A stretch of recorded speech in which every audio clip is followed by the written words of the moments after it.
Hello and welcome to ManLab, where we strive to release the image of the modern male from the concrete jodhpurs of your preconception.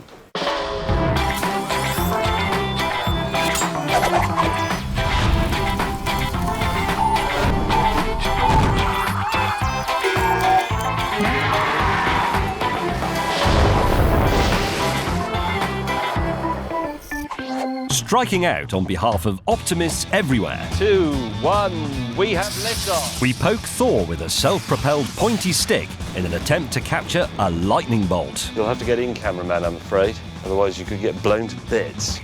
We recruit an army of crime-fighting cats. So any elfin burglar hiding in there would be banged to rights. And we strive for international sporting glory in one of the oldest games in the world.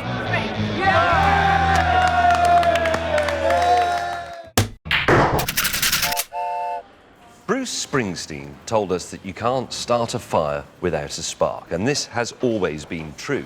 For decades now we've had little piezoelectric lighters, but before that we had matches, before that we had flints and tinderboxes, before that we had pieces of wood that could be rubbed together. But before all of that, way back when the world was young, we had the great spark that lit man's first red fire. The very thing that Freddie Mercury said was very, very frightening. Lightning.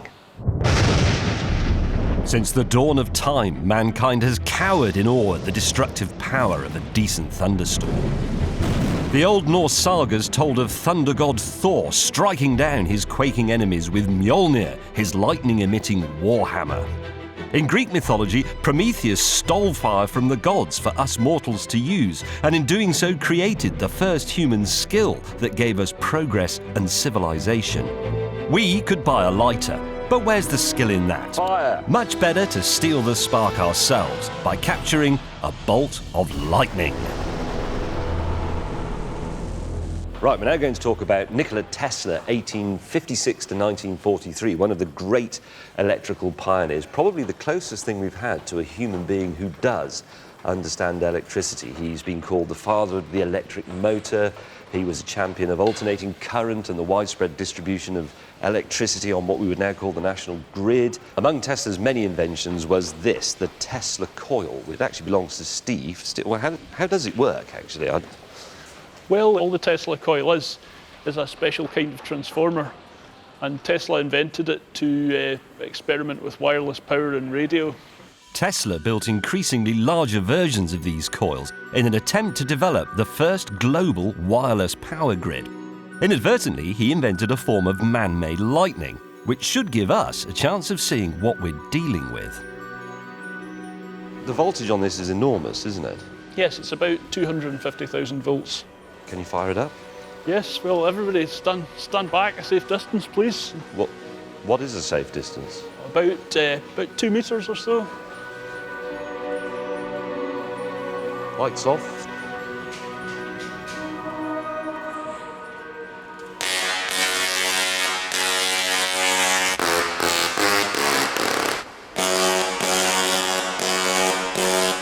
Unless I'm mistaken, one of those lightning bolts then earthed on the table. Did you see that? Yes. So that was a bolt of lightning, effectively, Indeed. if we consider that the cloud and that the ground.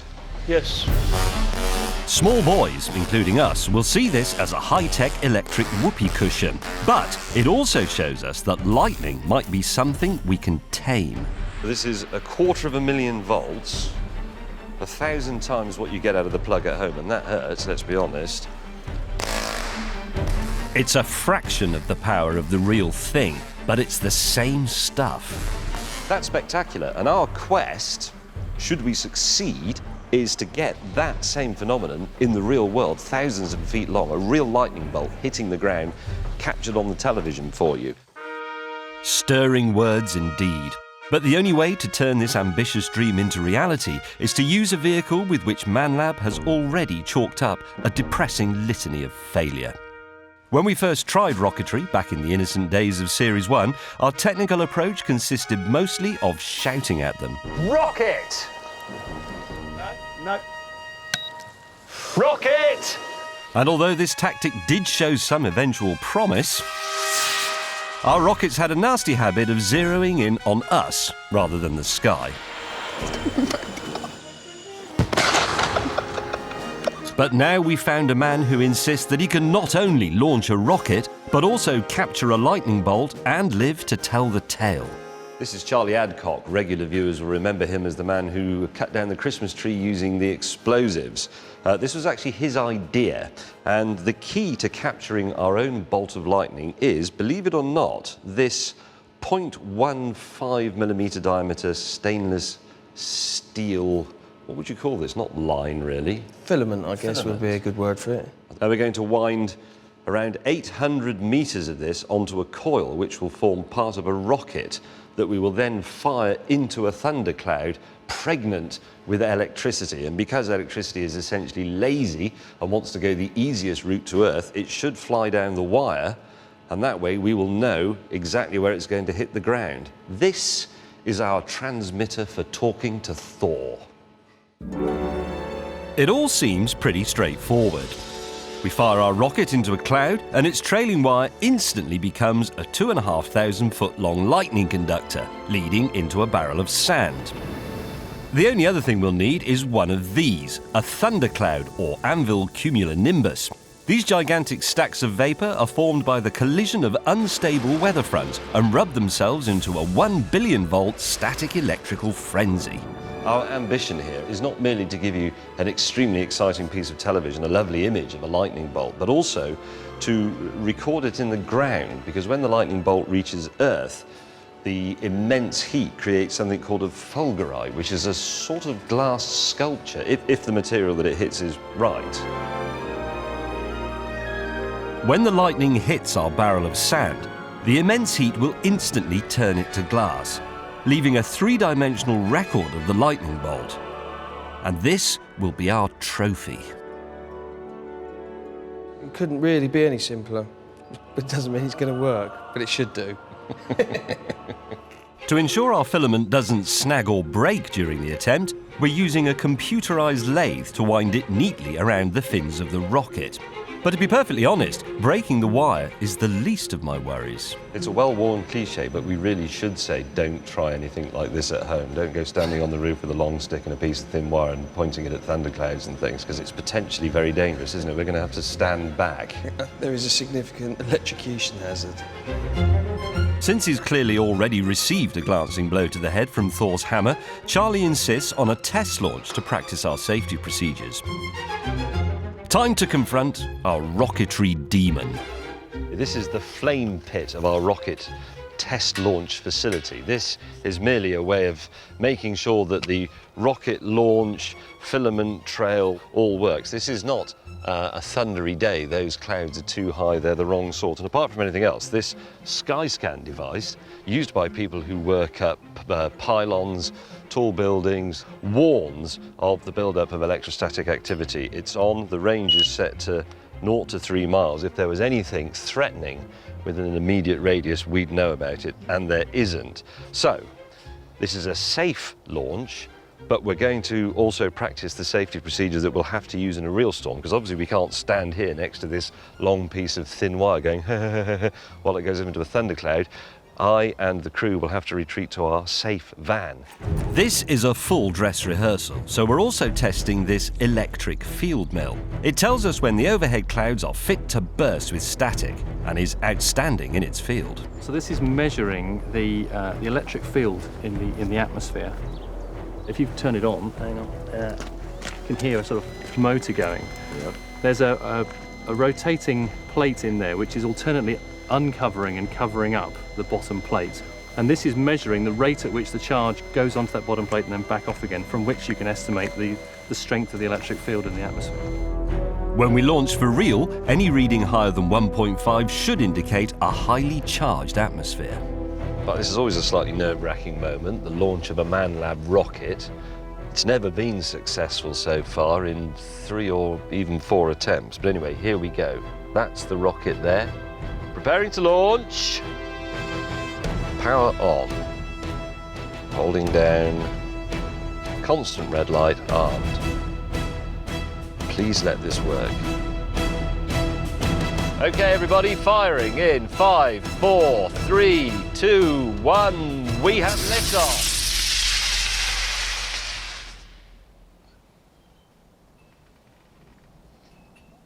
It worked. Absolutely tremendous. You will have noticed there wasn't a bolt of lightning.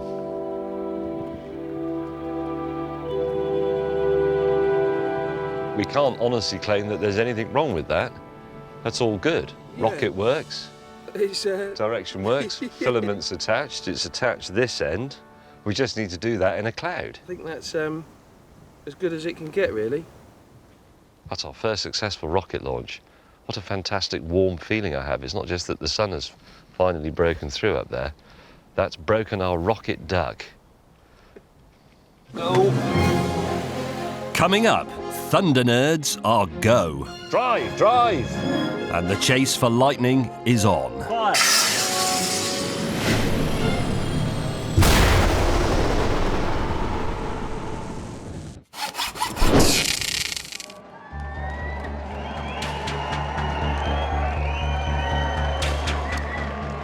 A number of viewers have written in to say that ManLab hasn't exactly covered itself in golden glory in the grueling arena of sports.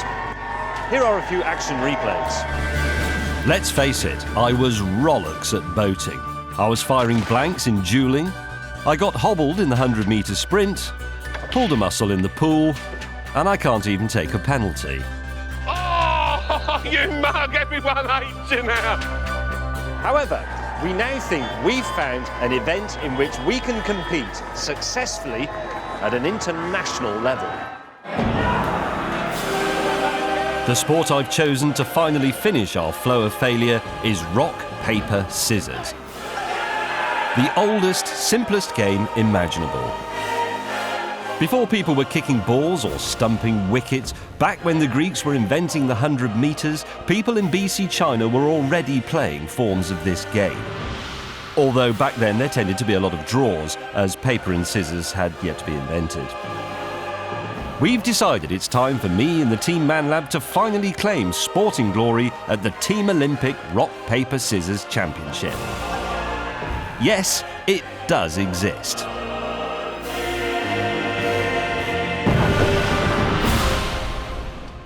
Now, this isn't a joke. There is such a thing as a UK RPS champion, and here is his trophy, a very valuable piece of silverware, said to be worth up to 500 pence. So, Max, I think we should have a game. Yeah, absolutely. Right, OK. 1, 2. 1-0 to you. Yep. 1, 2. 2-0. 3-0. 3-0. 4-0. 5-0. 6-0. That's amazing. Rock, paper, scissors is surely a game of chance. Unless you're Abu Hamza, you're as likely to win as the next bloke. Or are you? There is obviously more to this game than simply luck. We're going to do a little bit of analysis. We're going to replay mine and Max's game from earlier on in slow motion, and we're going to join a psychologist who specialises in sports people to see if we can find out what makes this game tick. Dr. Tim O'Brien is an elite performance psychologist. If anyone can unlock the mysteries of RPS, it's him. There clearly is something happening psychologically. There you are, scissors. James, you slightly move before you do the scissors, giving Max an opportunity to see your hand. That means he has to be very quick, doesn't it? It's like rock for you. Yes, it is. How did you know? Your hand's very, very tight, too tight. You don't look like you're going to release anything. Are you aware when you're playing of using a technique? I'm watching how your body is, where your hand is, and what you're going to do. It's a very good point, because I was watching my own hand, which is stupid because I know what that's going to do, isn't it? Because it's in my own brain. I should be looking at him. Also, if you notice, when you're losing focus immediately, nodding. A little shake of the head there. Yeah, negative body language. Yeah. Max is laughing at you. Yeah. It's looking to me like you need to develop a technique that works for you. And then there are the standard techniques for all performance sports to avoid any distractions, stay focused on winning, and also not be affected when it doesn't go well for you. Armed with Max and Tim's invaluable techniques, I get down to work, determined never to suffer sporting humiliation on national television again. 1, 2, 3. I won. Did I? I never know when I've won. A day's practice, combined with motivational montage music, sees my technique perfected.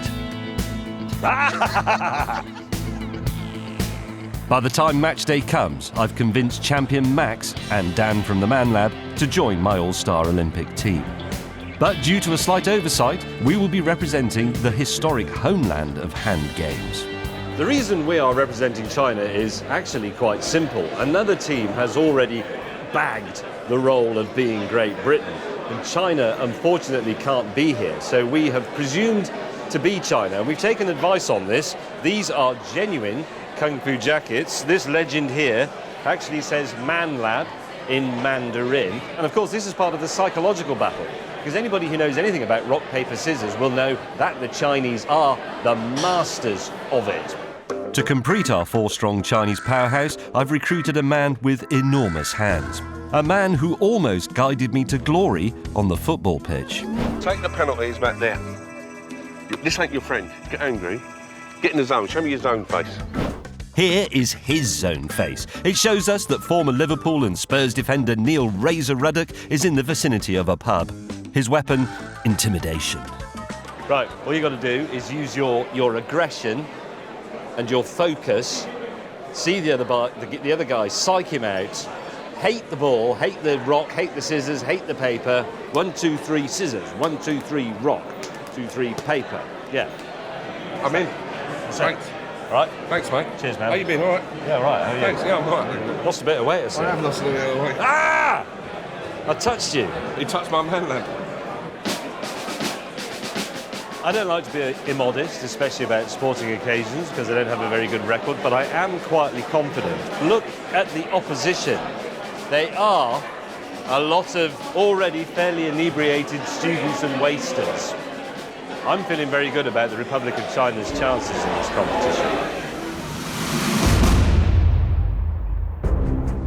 Despite my bullishness, China finds itself drawn in a tough group with 5 teams, including the reigning world champions, Great Britain. We must win the group or finish second if we're to progress to the semi-finals. The rules of playing live is 1, 2, throw. Each match is decided by a series of one-on-one encounters.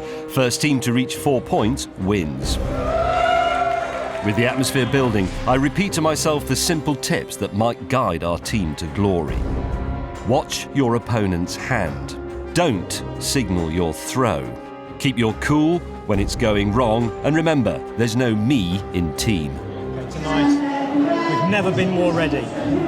We compete. Yes. We perform. Yeah. Are you ready? I'm ready. Ready. Mother! Mother! Here we go. Up steps the Kentish Confucius, Razor Ruddock. The first team in our way, Liechtenstein.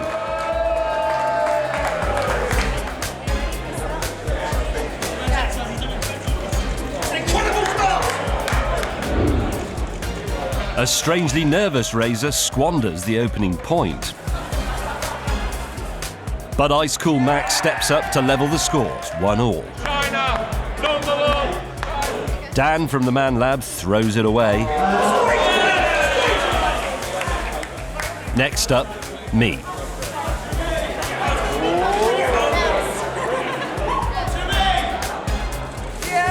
I bloody won! The unexpected belief that we might have finally found a sport I can actually do buoys up the team, and we slam down 2 more victories. Winning our first match, 4-3. We're now at the top of our league table, but our next match is the big one. Champions, Great Britain. Right, guys, well done, every one of you. Everyone contributed. What do you think? How do I deal with my nerves? There's nervous stuff in there. I let the pressure get to me a bit. I was watching my own hand, not the other guys. I was a bit lucky, I have to admit. Right, the next team is GB. So we get ready, we carry on believing in the team, we do it together. Come on, let's show them who's the boss. But our second game starts with Team China in disarray. He's at the bar. Razor's attempt at calming his nerves costs us dearly with a crushing defeat. And Max is quickly disposed of. Even a feisty comeback by Welsh Dan is cancelled out as I completely stuff it up. What's the score? We're match point down to the world champions. Our rock, paper, scissors hands are of clay, but cometh the moment.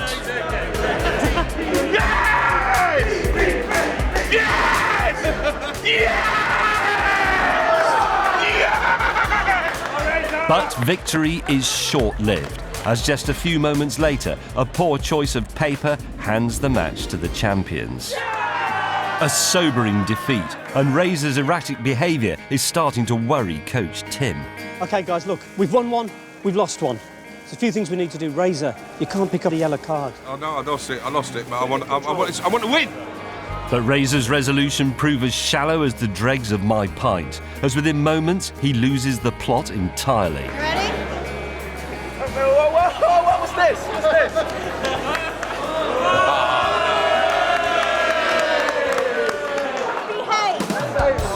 We picked Razor because he's big and frightening, but beer has blunted his competitive edge. We go on to lose to Vatican City, and we get off to a terrible start against Lapland B.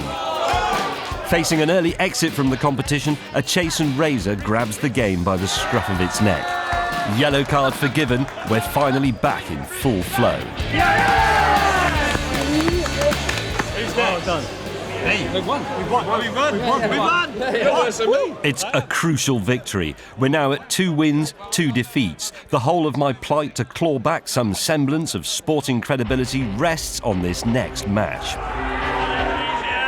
To stand any chance of making it through our league, we must tackle the might of Indonesia. Yes! But our old foe nervousness is lurking ever near. It's Razor's final warning. No. And I've got my own problems. Try as I might, I just can't throw a winning hand.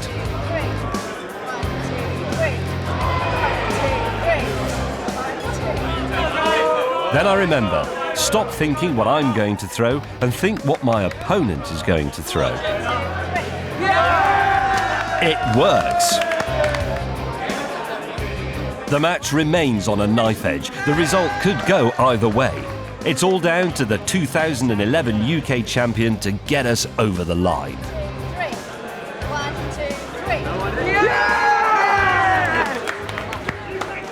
3. In case you can't follow this, and we certainly can't, there are 2 leagues going on, one at this table, one at that table over there. They are now working out which teams from the 2 leagues go into the knockout. We don't know if we're in the championship, we're waiting to find out. And it is genuinely tense, and if they put this on in the Olympic arena with close-up cameras and genuine international teams, absolutely fantastic. Gripping. Decision time. I've done everything I can. I've trained with the best. I've used psychology. I've picked the easiest sport I could possibly find, and I've turned up to the tournament with a bloody great big camera crew and a gorilla.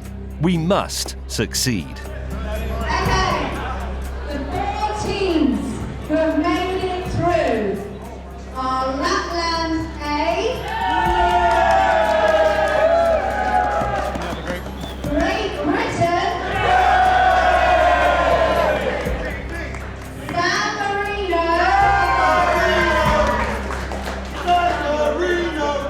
and the last team is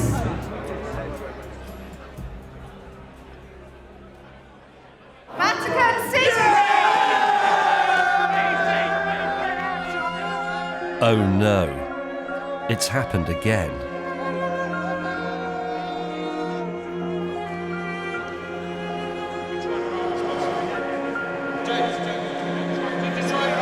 Come on, chin up, James. Chin up, chin up. But I'm crap, aren't I? That's all we do. We won 3. We lost 2. I've been terrible at sport since I was a fetus. Football, no. Cricket, no. Tennis, no. Athletics, no. Throwing the javelin, no. Swimming, no. Cycling, not really. I thought I could be good at going all like that, but I'm still crap.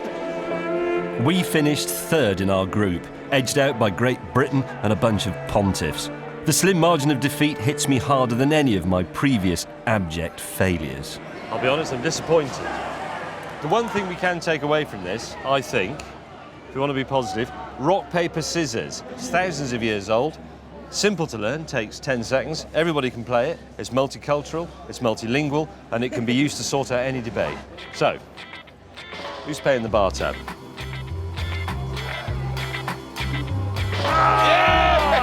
In case there are any avid RPS followers watching and who missed this year's newsletter, Lapland A went on to win the tournament while we championed the sport of beer drinking. The remainder of the night is remembered as a grey fog. All I know is that I woke up the next morning in a hedge, but that gave me an idea. This is a typical small semi-rural road somewhere in the middle of England. The hedgerow bursts with small wildlife. The houses are neat. The breeze rustles the well-tended gardens. There's a sense of community. Cheese and wine, all the rest of it. There is, though, a small problem. A recent rise in antisocial behaviour, petty theft and burglary. Something has to be done. In days gone by, the great British public could rest easy in the knowledge that between them and the seedy criminal underworld stood the Bobby on the beat, who could conquer any machine gun-toting criminal with the power of his enormous helmet. But with the modern police force stretched thinner than ever, where do we now turn to protect our homesteads? The locals have done exactly what you would expect. They have established a neighbourhood watch scheme. But the problem with neighbourhood watch is it is a little bit boring. If you're on duty, it's a little bit like being the designated driver on a stag night. You can't have a drink, you have to patrol the streets, look out of the window, and so on. We believe that we have overlooked a vital, underused community resource. This resource has a top speed of 30 miles an hour. At night, it can see 6 times better than a human.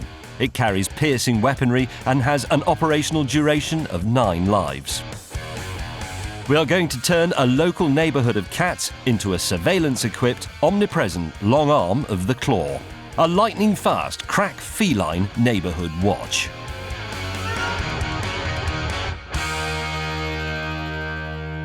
All we needed was some modified collars, each containing a top-of-the-line miniature camera, and the Agatha Kitsies of Who Done It were ready.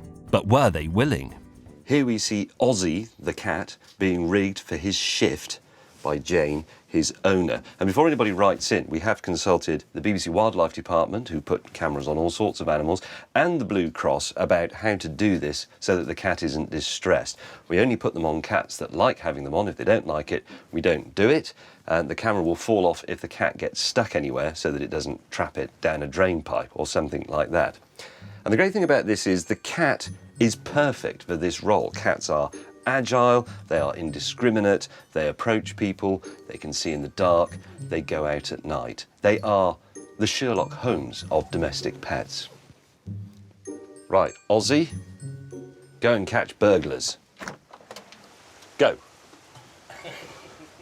Ozzy. Go. Come on. Come on, Ozzy. Come and catch burglars. You can have some prawns or a piece of smoked salmon. Yeah. Off you go. Yeah! As Ozzy starts his first beat, joining him are 3 other cat coppers, all fitted with our surveillance cameras. As they disperse into the neighbourhood on their natural territorial paths, you can see from the ManLab helicopter how a whole swathe of the village can be simultaneously under the protection of our cat's eye system. Over here is the headquarters of the FBI, the Feline Bureau of Investigation. And the live feeds from our cats show, actually, that they have a very comprehensive view of the local neighbourhood. This one is Lily. Lily's making her way through the back garden of one of the houses. Any burglar now trying to force a window would be spotted. Look, here we have a cat on top of a wall. Cats getting into places where your typical neighbourhood watch officer wouldn't actually be able to go. This one has been looking at this bit of undergrowth for a good 20 minutes now. So any elfin burglar hiding in there would be banged to rights. You couldn't do this as the neighbourhood watch officer. You couldn't have 4 eyeballs in 4 different places along this road and in the gardens and in the adjoining fields. It wouldn't be possible. You'd need 4 people, 4 cats do the job extremely well, and all they need in return is some food and maybe a little scratch behind the ear. Of course, most of the time there will be nothing to see, and you might think, well, there's a lot of wasted effort here. But of course, burglars, petty thieves, they could be anywhere. They hide. They're sneaky, but they're not as sneaky as cats. With that in mind, we decide to try the system out. We distract the cats from things like doing the crossword, while I transform myself into the character of James Moriarty, villain. The astute viewer will have noticed a change of T-shirt. That's because we're now going to test the system, because I am going to go and pretend to burgle one of the houses in the neighbourhood. Dan here will be monitoring the material, the evidence coming back from our cat patrols, and we'll be assembling anything incriminating for me to see when I get back. Obviously, I'm dressing up like this, like a character from a comic in the 1930s, so that people realise I'm not actually a real burglar and they don't come out and beat me to death with pickaxe handles or whatever it is they do in the countryside. I'm ready to go. Where's my swag bag? Happy? Good luck, sir. Go get me, cats. To make this a genuinely accurate and impartial test, we've switched off our main camera entirely, as well as our helicopter tracking system for the cats. I haven't told anyone which house I'm going to try to get into, so it's entirely down to our cat neighbourhood watch to spot me.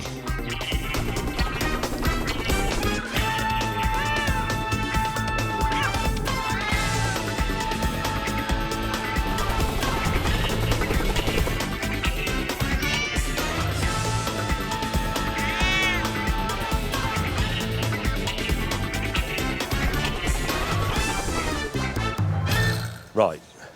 Did you get me? I think the cat's got you. I saw one cat under a bench and it ran off pretty quickly, and I wasn't sure if it was one of ours. He was too quick for me to see if he had the camera on. Some fish. Right. Cat by the fish pond. That one's cleaning himself. Oh, I'm not sure we can show that. Oh, no, that's my feet. Oh, there we are. That's the car on the drive of the house that I burgled. I stopped and tried the door. Oh. Ah! Hang on, that's the one under the bench. That's very obviously a burglar from the Beano. It's ironic that a cat burglar was stopped by a cat. Yeah. I've just had my collar pawed. He gets me again going to the window. I think I'm nicked, me old china. That's not bad, is it? You're outwitted by a cat, James. And that would stand up in court as well as any CCTV footage, anything like that. That's what it is, isn't it, really? Some sort of cat cam footage. Cat cam. There are currently 8 million domestic house cats in the UK. That's enough to revolutionise community policing overnight. Now to put my own misdemeanours before the rozzers. Right, is that downloaded onto the little flashcard? Certainly is. I'll leave you to it. Top man.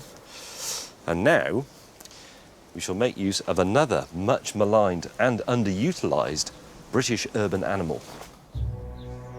The nearest police station is 5 miles away. With a top speed of 58 miles per hour, it's time to launch Lieutenant Pigeon. This little fella is actually a police homing pigeon and is trained to go straight to the cop shop with the evidence. Sorry about that, mate.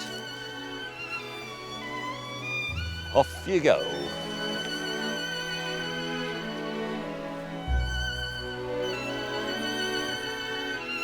Just think of all the money that's been spent on CCTV, patrol cars.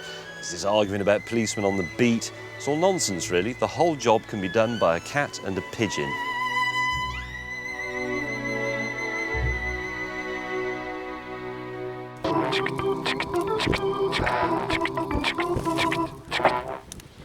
Now, every man knows that any condition in the world can be sorted out with carbolic soap and a wire brush.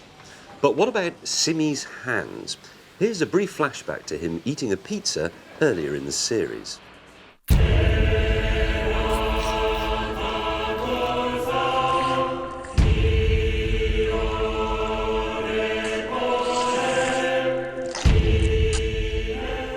Clearly, Simi needs some soap and a wire brush. Now, we already have a wire brush here in the Man Lab, and we could, of course, go around to the shops and buy some soap. But where's the skill in that?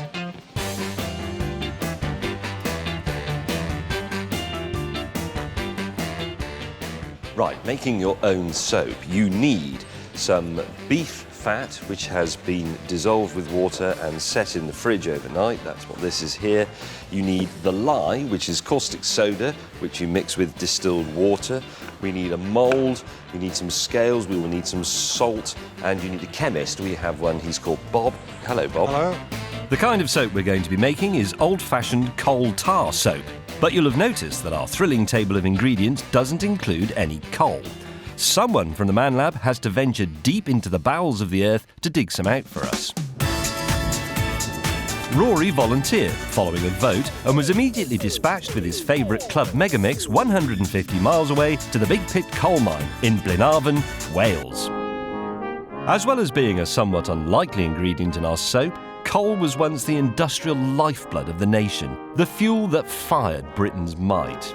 Mines like this would have hauled up crate loads of the stuff all over South Wales until this lady decided the whole thing was pointless. Coal, that is, not Wales. Oh. You come down here every day, Ian? Every day, I'm afraid, yeah. I'm what we call a fireman or deputy, so I come underground first thing on my own in the morning, and I check for gas and safety everywhere. Yeah, so we're going down 90 metres now. It's quite shallow for a mine, and what I found, the deeper the mines, the more gassy they become. So this is a good mine, yeah. Gassy? I come a bit gassy as well sometimes, Ian, I tell you.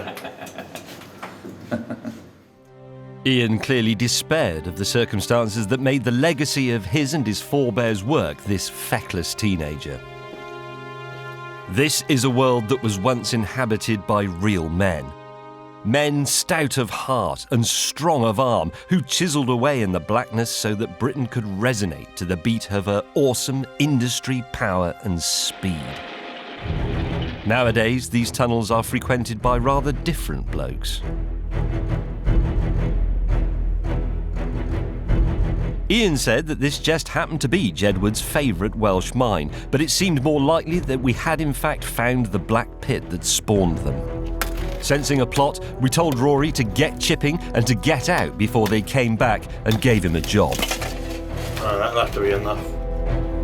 Coal-mined and devastated at missing his chance to meet one of his mixtape heroes, Rory heads back to the lab, where we'd been waiting around the chemistry table for 2 days. Come in. Thank you. Well done. Go and have a shower. No, you can't. We haven't got any soap. Go and have a seat. We'll come back to you in a minute. The first and most important thing we can do, I think, is extract coal tar from coal. Oh, blimey. Oh, lovely. I'm quite excited about this. Considering this is the Man Lab, it's about time we got some bubbling test tubes in here and did some chemistry. Do we get to light something now and blow it up? Or... Why do you always think chemists blow things up? That's the only reason anybody does chemistry at school, isn't it? Smells and bangs. Bang! This may be a little less mad scientisty than we were hoping for, but we are getting the reaction we need. So coal is being heated in the tube, and the stuff that would normally go up the chimney in the oldie house is going through the wool, so the wool is trapping the tar. Yeah. And what's coming out is just the gas. Yeah. Light there. So that is coal gas coming off, which used to be used for lighting. Isn't this brilliant? This is the first time I've done chemistry since 1974. Coal tar soap has antiseptic properties, but we should point out that these days it's not widely used because in large doses it's carcinogenic. But for a one-off wash for someone like Simi, who has semi-evolved species living under his fingernails, it should do just fine. Next, it's time to get our ingredients mixed. So in goes 125 grams of tallow, or delicious beef fat. Right, then you make the lye, which is caustic soda mixed with water. You need to put your eye protection on for this. Do I? Yeah. Lye may be dangerous stuff, but you can't make true soap without it. Because it's strongly alkaline, it will react with the oil in our animal fat, causing a reaction called saponification, which should give us our soap base. What is caustic soda, Bob? Sodium hydroxide, and it's very corrosive. I'm amazed people developed the enthusiasm for washing their hands and becoming clean, given that the coal tar can blow up, the caustic soda can blind you, you can go deaf. In fact, the process is so hazardous that Bob has to take the equipment outside to a safe distance in order to extract the coal tar. He's using yet another dangerous chemical called toluene to wash the coal tar from the wool. With that done, the liquid needs to evaporate in a Petri dish for 24 hours to end up with the tar. But we'll speed this bit up because it's television and I'm sick of waiting around a boring table. That's our beef dripping, fully melted, so we can go back to the soap-making factory over here. Now to this, we add the lye, which we made with the caustic soda earlier on in this bowl. I do need the safety glasses on for this, apparently, because it can be a bit aggressive and it could melt my face off or something, and I shouldn't stand over it. So here we go. This is a tiny amount. I can't really believe this is, bang, gonna work. Roaring conflagration so far. God, I put this shirt on. Hello, Bob. Hello. Have you been successful? Coal tar. Fantastic. Now, this is very exciting by the standards of what's happened so far. The mixture is beginning to resemble lemon curd. You see that? Right, quick, add. What have we got to add? I can't even remember. Patchouli oil for that authentic smell of people who actually don't wash at all. And your coal tar, please, Mr. Bob. A bit more coal tar, please, Bob. It's not smelling quite institutional enough yet. It smells tremendous. We are now in a position to pour this into our mould and let it set. That's a bar of soap. That's a bar of soap. I know this looks like the first soap designed to make you even dirtier, but I think we've done it. I believe, Bob, we have successfully made soap. So, a few minutes to solidify and it's ready to test on our Simmy pig. That is soap. It smells like soap. It feels like soap. So, Simmy, if you'd like to step this way. Ooh, piece of soap. Happy? Reasonably happy. Off you go. Thank you. From the dust of the earth, we have created soap, the scourge of dirt, the catalyst for healthy prison shower relationships, and the basis of casual jibes between nations. But popular tabletop science will cleanse us all. Here are some soap facts. First used in Bristol, has now made it to the home of Simeon Oakley. The average Briton is thought to use around 20 pounds of soap-based products every year. Where's the soap? Giving it to Simmy. I can make you some more, but I'll need some more coal.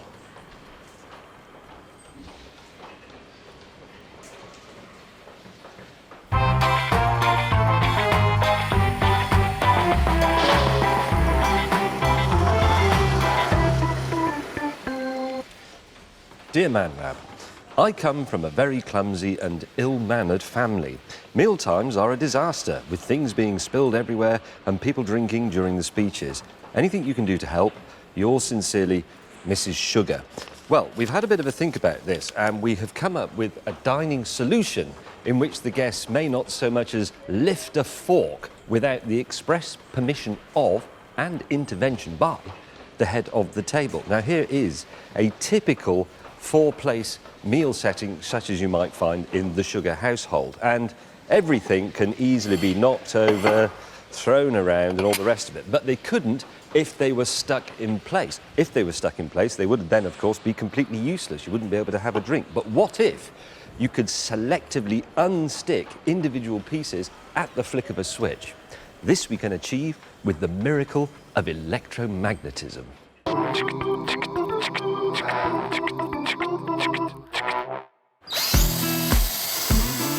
So, we set about hacking into the beautiful solid pine Scandinavian Unlimited Edition £22 table, which was kindly lent to us by Television's Oz Clark. Nice.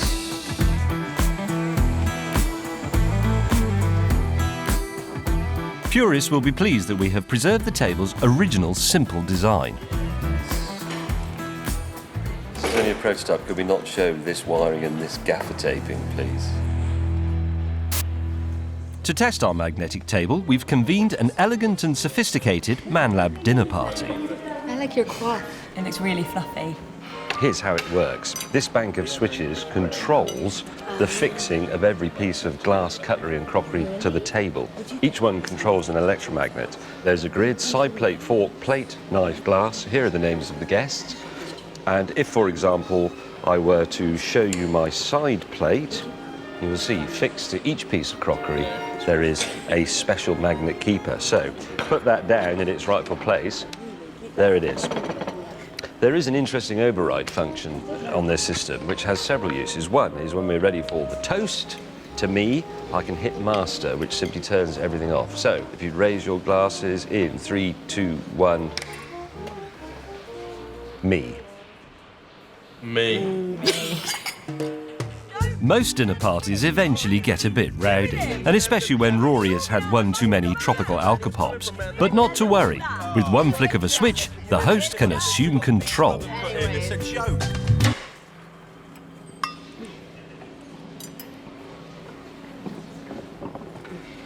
The other very obvious application for this is at sea, where obviously the table can't be relied upon to remain flat and level, and also if the crew is mutinying and you know, threatening to drink all the rum on the first 3 days of the voyage. If you could all just put your bits down for a minute.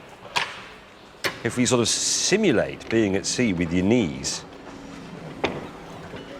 So you go, whoa, whoa, whoa, it's rough, it's really rough, but you tip it, let you go through waves like that. Nothing falls off. And then as it, you know, go through the waves and then it gradually calms down. Sea gradually settles, put it back down on the floor then. So there you are, restored to calm. So there you are with the application of simple DC circuitry, some single pole, single throw switches, transformer, a power supply, some soldering, lots of soldering. We've restored order to the chaos of the British dining table, the nucleus of the family and of discussion and the art of conversation and progress. Absolutely marvellous. All done with magnets. I hope that's what you were looking for, Mrs. Sugar.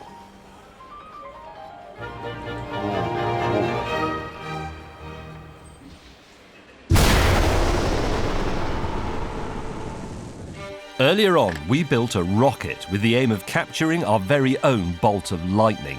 The theory was simple.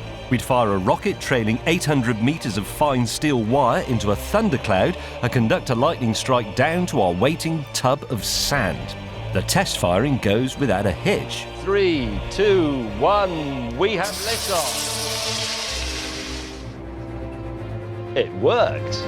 But then we were hit by a rare phenomenon, a British summer. In response, we launched Operation Barbecue. Does anyone want a burger? A weather-changing tactic never known to fail. And even before the diarrhea had subsided, the clouds rolled in and I received a very interesting phone call. Sean, are you on? Yeah. Hang on, Helen, sorry. Are you running? Yeah. Yeah, go on. It's the Metropolis. Yeah? Yeah? Brilliant. No, we'll go now. Thank you. Bye. Lightning on Salisbury. Come on. Lightning. Get in the van. Who's got the van keys? I got it. Go.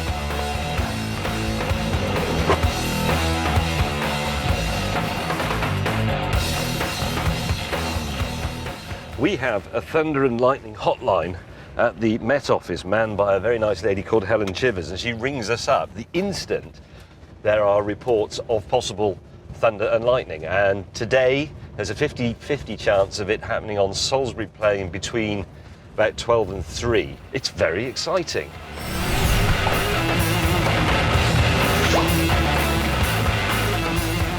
We are now on Army property. The red flag is flying specifically because we're about to launch our rocket.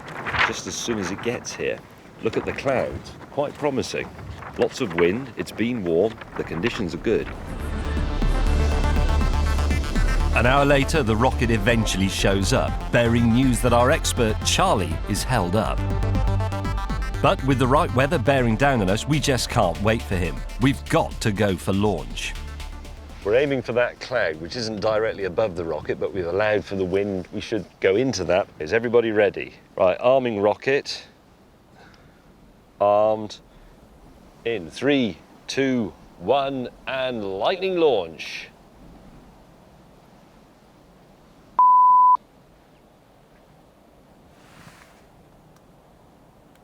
Ambrose! Go for it with the fire extinguisher. The ManLab rocket jinx is back. By the time we've put out the small fire and replaced the burnt-out wiring, Is it with the yellow wires or black wires? we've missed the weather and lost our opportunity. To have any chance of success, we need to be quicker, sharper, and better. By the time the next call from the Lightning hotline comes through, we are ready. We've practiced our launch procedure, and we've armed ourselves with cutting-edge mapping technology that pinpoints lightning strikes in real time. We're heading to this sort of area in Somerset, where there have been lightning strikes in the last 10 minutes and the last 20 minutes. This time we've had the rocket pre-rigged on its special trailer. It's a straightforward bang, bang, bang, set up, retreat to the van, countdown, fire when ready. This time we deploy like Fighter Command in 1940. Within minutes the rocket is up and our lightning detection kit is screaming scramble. This is very promising. We've had 3 strikes on the 0 to 3 mile range. We heard one of them. We got an excellent reading on that. We've got a rocket set up. That cloud there is a thundercloud. It's going up. Is it? Well, let's get in the van. Get in the van. In the van! You'll have to get in, cameraman, I'm afraid. Otherwise you could get blown to bits. We're ready. Right, launching! 3, 2, 1, and we start. Come on.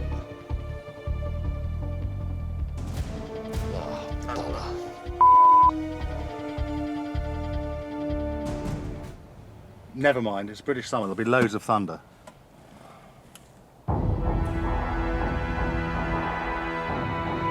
As the days pass, our launch tally starts to rival NASA's.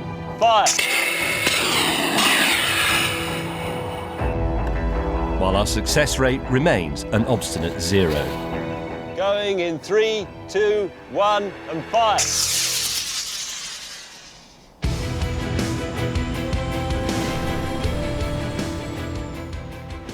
Bugger, I really thought that was it.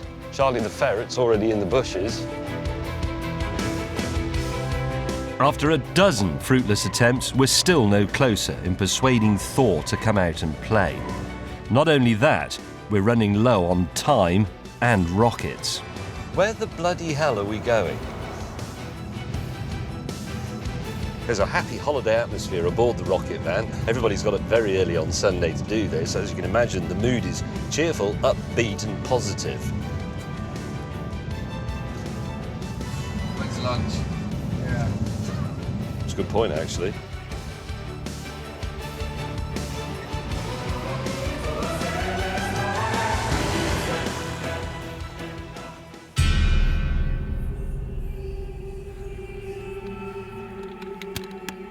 Fire!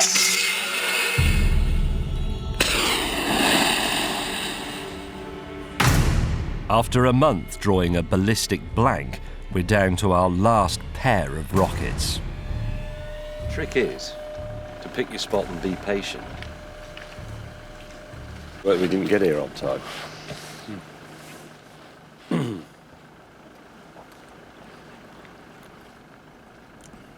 But just when all seems lost, the weather gods finally deliver the goods.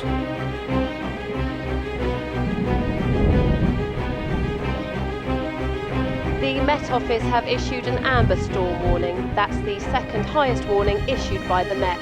There's some very stormy weather on the cards for the next couple of days across much of the country, affecting Wales, Devon, It's a bit of a classic updraft anvil-shaped cloud. There's probably a more technical term for it than that, but that is the sort of thing we want. This is where we are, look.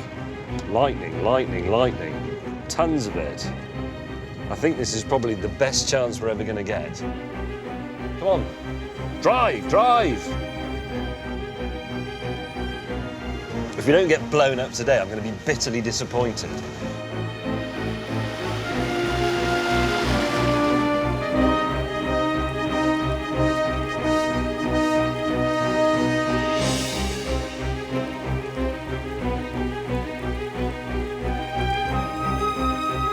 Look at that. Hang on, there you go, flashing. It was 20 to 40 miles away, 8 to 20. It is coming this way. This box is brilliant and gives us hope.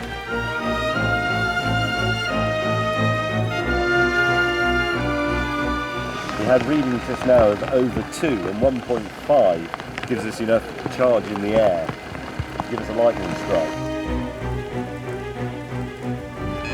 Right, so never mind that though, look, we're getting warnings of 3 to 8 miles flashing on the sky scan. If we get one at 0 to 3, we're pretty much guaranteed to be hit by lightning ourselves.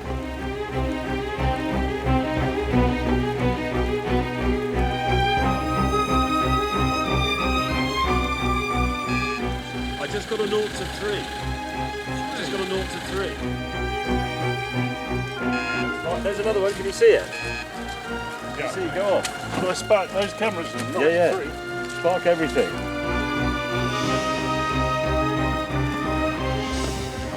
Here we go. Arming. And in 3, 2, 1, fire. This is our final entreaty to the god of thunder, to grasp our humble offering and hurl down his sacred fire.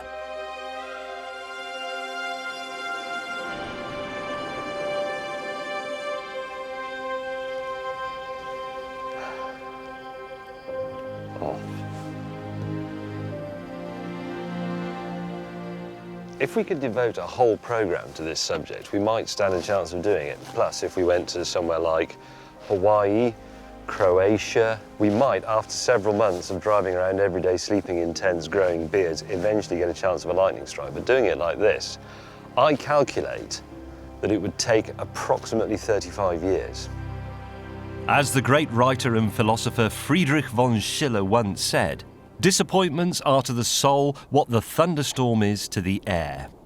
But in our case, it's that busy old fool, the unruly sun, who dashes our hopes. Nothing. Not a sausage, diddly squat, jack, nada, nildo. The only thing the yellow box of peril is telling me at the moment is that the battery's running out. I'm sorry. Off. Pack up. This may be over for now, but when at a future date we have replenished our ballistic supplies, we shall return to challenge Thor once again.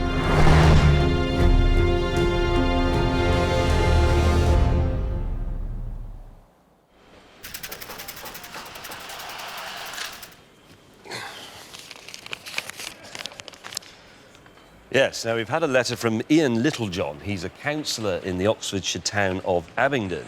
And he says, Abingdon has an ancient tradition of throwing buns from the top of our town hall to the assembled populace for royal events. It usually attracts several thousand spectators, and the local councillors throw approximately 6,000 currant buns. However, we have a problem, and we wondered if you could help. I'm sure we can.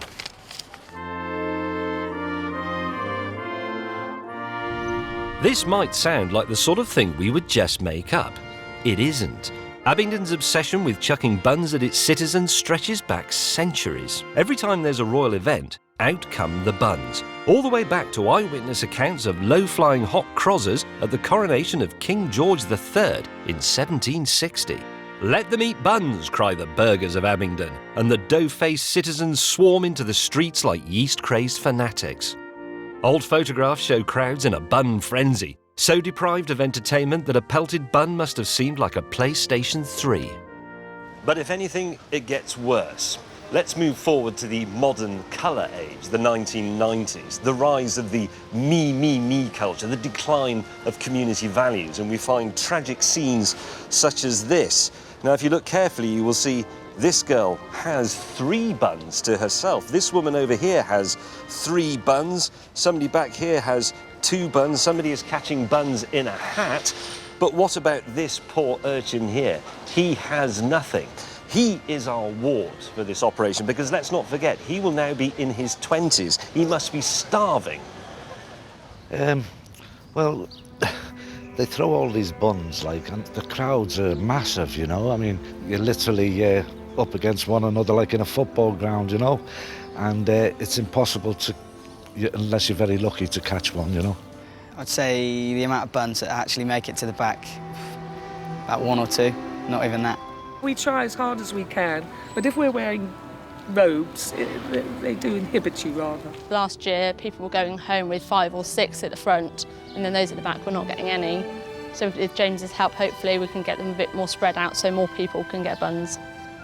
It's a very old and very worthy idea, the redistribution of wealth, the idea that riches should trickle down from the top to the people underneath, from the rich to the poor.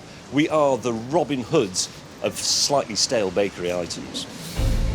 This then is our battlefield, Abingdon Town Square, clearly constructed to resemble a giant hot cross bun.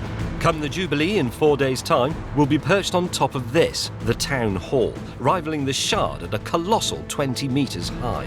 But if we are to successfully throw buns to the farthest reaches of the square, we need to introduce Abingdon to the white heat of technology and science, which will feed us all. So here we go, 300 years into the great tradition of throwing buns off the roof of the town hall, we have introduced the theodolite.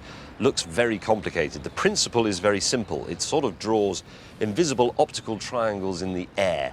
And you will remember from trigonometry that if you know angles and a few distances, you can then work out all the sides of the triangle, so we can get distances away, heights above the ground, and so on. The point of this is, if we've got very accurate dimensions, we can work out very accurate trajectories that the buns need to follow. Now, in order for this to work, you have to point it at the little prism on the top of Aaron's rod here, which means Simmy's going to press the buttons on this, because he's very brainy. I'm going to go back down the 108 wooden steps of Ye Olde Town Hall and stand in the square with this. Happy? Very happy. See ya. None shall pass.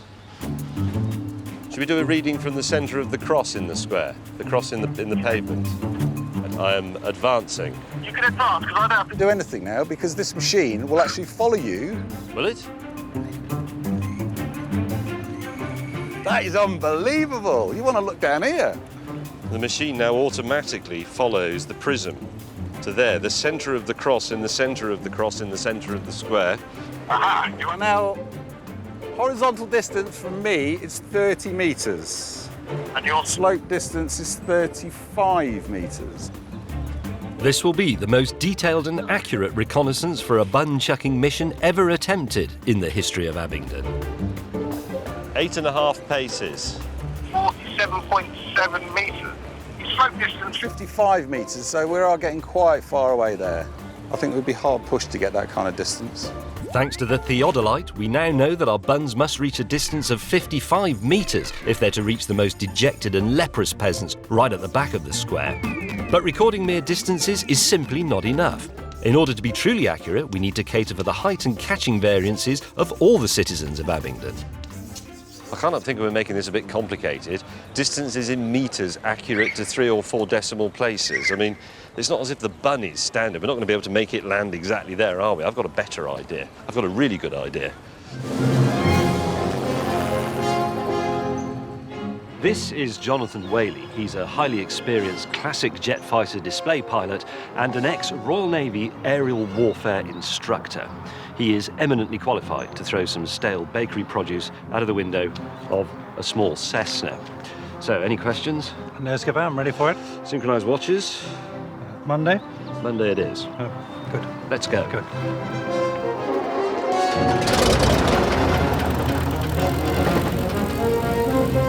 And so began the first flight of the Abingdon Bunner Command. Our target, representing Abingdon citizens the world over, is our cardboard cutout of Will, our producer. In the past, he's survived being shot by dueling pistols and being crushed by falling trees. Can he withstand an aerial assault with the contents of a Greggs? In the RAF during the Second World War, there were 300 pilots named Baker, 16 named Bun, and 1 named Cake. In-flight entertainment over, we've got to start flying really low if we're to successfully slam the man not cut out for his job. And reducing altitude. And I mean really low. 95 degrees. 5 degrees, bun doors open. There are more bun puns to come. Lower. 30 feet, 30 feet. Target in sight.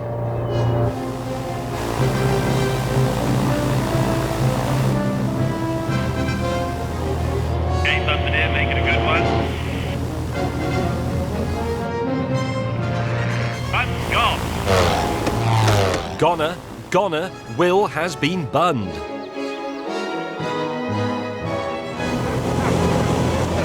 Stuff poncing about with the theodolite, we now have proof that rapid aerial delivery would give 50% accuracy and only mild concussion. Ecstatic, we took our proposal to the Abingdon Council. Can James do some low-level bombing? No. Bugger. But, judging by the hammering sounds traumatising the chickens outside Simmy's kitchen, he may have a plan B. So our plan today is to make a catapult. Sim sets to work, accompanied by cheesy doing music, welding up a framework from mild steel. That'll be our frame, and then we'll stick it on something similar to this. In engineering circles, this is known as a long bit.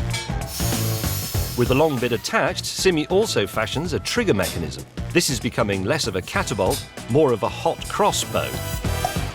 Off it goes. Following some art shots of the angle grinder, the final stage is to attach some strong bungee cord to the frame. When this is extended, it's held by the trigger. And that seems to work. Now to the bun-firing butts. How accurate is this? Well, if I aim for the middle of the gate... What if I go and stand in there? Can you... All right. See if you can actually fire it into my hands? Because I'm just thinking, if this is a device that fires a single bun, the really needy people who never get a bun, we can fire buns at, Yeah. you know, All right. people who maybe aren't quite up to the fray. It's a good 40 metres to the gate.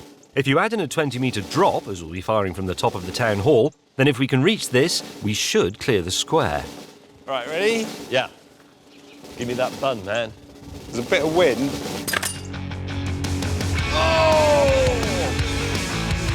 It's good.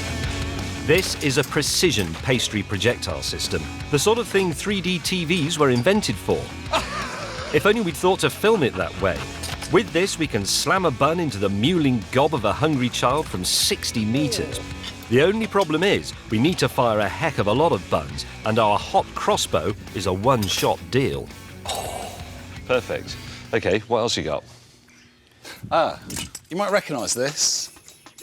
That's the Christmas tree bauble mortar. Yes. Yes, in a display of ingenuity that will justify your licence fee for years to come, Simmy has spent a full 15 minutes digging out the bauble mortar from our Christmas special last year. So the idea being one big valve which will let whatever compressed air is in this part out very quickly. And out they'll come. Simple in theory. And we're going to give it a go now. Pressure up to full. Here we go. 5 bar. There you go. That's hopeless.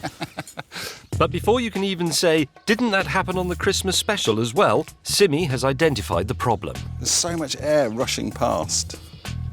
What about some sort of wadding, like a shotgun I cartridge? thought of that, James. I thought, So I came up with that. So that now is a nice fit. So no air escapes around the side of our buns. Ramrod? Ramrod, just to get it.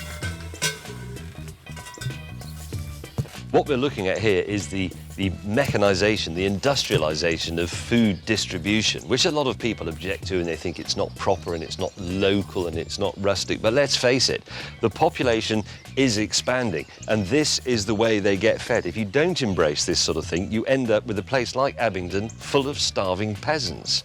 And nobody wants that. So, raising pressure. Ready? Fire. Whoa! Like that. Buns to reign over us. So, thanks to the cutting-edge tech of a small foam bun, we can now give Abingdon a current bun carpet bomb. That's tremendous. With that sort of trajectory, you're going that far, plus we've got the drop, you'll be able to mortar the shops opposite. You'll be able to fire buns through the windows. The only slight problem is, the loading procedure is quite convoluted, and there's, I don't know, something like 5,500 buns. That's it. And all those braying, starving people who haven't eaten since Charles and Diana got married. And all those councillors wanting to throw the buns as well. We need a sort of a more rapid-fire solution. Well, there is something I'm working on. I mean, given that the crossbow does like 1 a minute, Yeah. this will do 6 a minute, but I'm working on something which will do about 1 a second. We're not going to reveal until part 2 exactly what this is, only that it can do this. I don't know what Sim's secret weapon is, but I do know that it's part of an extremely important...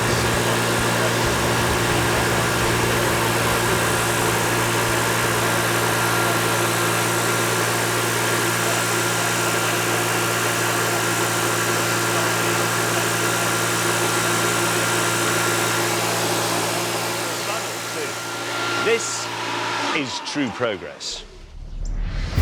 Coming up, will our bun battery be up to Bun-mageddon? And will we run out of cheap bun-based gags? Hey! Load the blunderbuss! Stay tuned. Fire! Fire! Fire!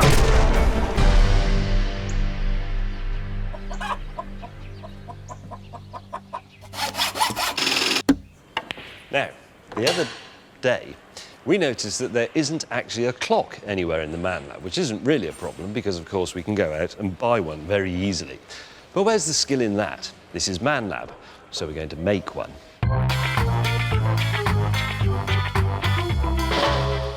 Now, all timepieces in the world rely in some way on natural phenomena. Even the most ancient of clocks, the sundial, really relies on the movement of the sun through the heavens, which is an immutable. It's always going to be the same. A clockwork wristwatch has an oscillating spring. Even an atomic clock is based on something natural. And there's another one that we're going to use, the flow of water. Even a bucket with a hole in it, if the hole is the right size, will give you a rudimentary egg timer sort of clock. But Simi here has been working on something more complicated involving siphons. Simi. We're going to have a constant flow down to a siphon. Now, as you know with siphons, if you let water go into them slow enough, they won't actually siphon because they'll never get to the point where the water goes over the top of the siphon to actually draw down the water. Right.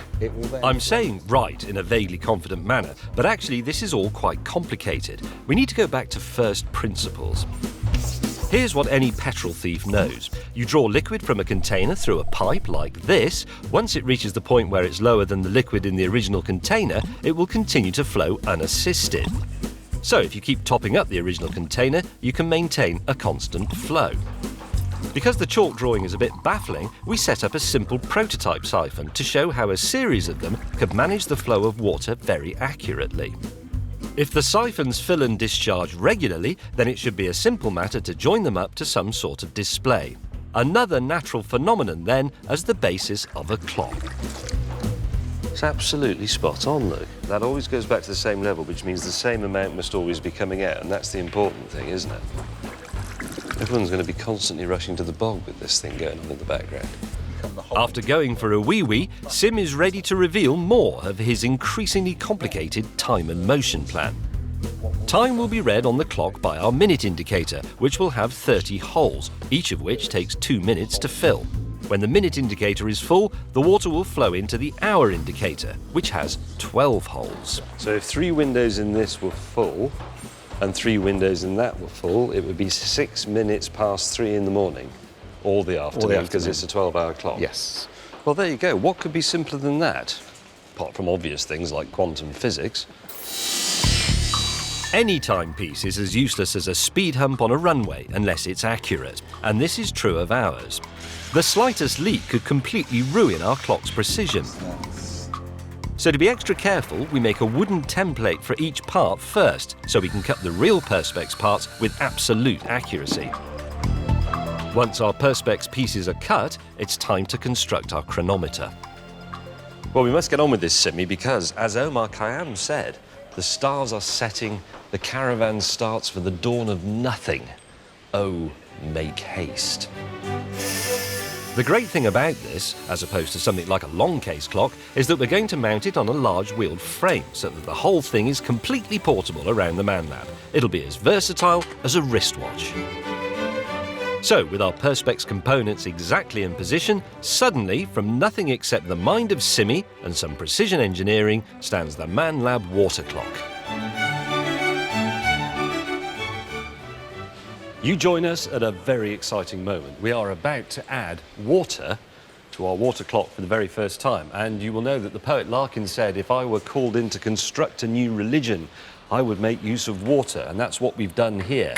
Time is our God. How you doing, Sid? You should start seeing it coming into that bottom tank in a minute. Can you see water coming through there? Yes! We have water? We do. Right, Simi's just plumbing in the pump, which maintains the head of water at the top. This is it then. 0 hour for the Man Lab water clock. Oh, it's leaking like a bastard. Yeah, let's close that off. Right. Stop it. Close the valve. That's what that's what I'm doing. Where's the ladder got? I've banged my head on. Oh. No, chair. Chair will do it. Oh, shit. Why is there another hole there? Oh, I don't know. Shouldn't be a hole there. I'll have to keep my finger in it. Whoa! We'd like to tell you how long we spent making repairs, but unfortunately, our clock was broken. Simi's water clock really, it defers to the Romans and their aqueducts, the canal builders of the Industrial Revolution, and of course, our clock-making grandfathers. It really is a remarkable, bubbling thing. And so you can see it work more clearly. Simi is now going to add dye to the water. Now, this may look a little complex, so here's how it works. Water is pumped up from the tank at the bottom to the top. It then travels down through our siphon system, which releases water every 2 minutes into our minute gauge. So each hole filled here represents 2 minutes of time. Once the minute gauge is full, the water is dumped into the hour gauge, where each hole filled is 1 hour.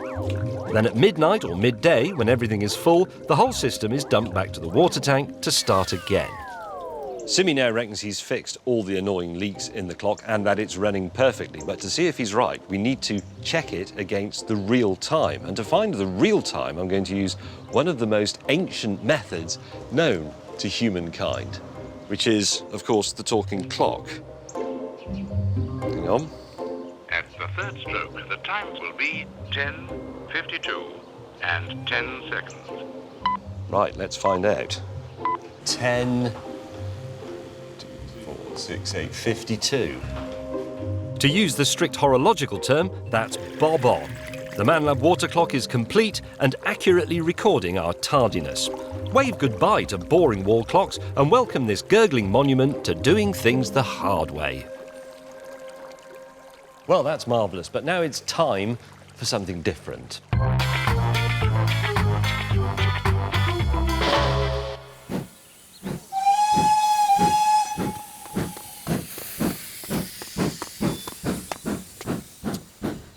Arse.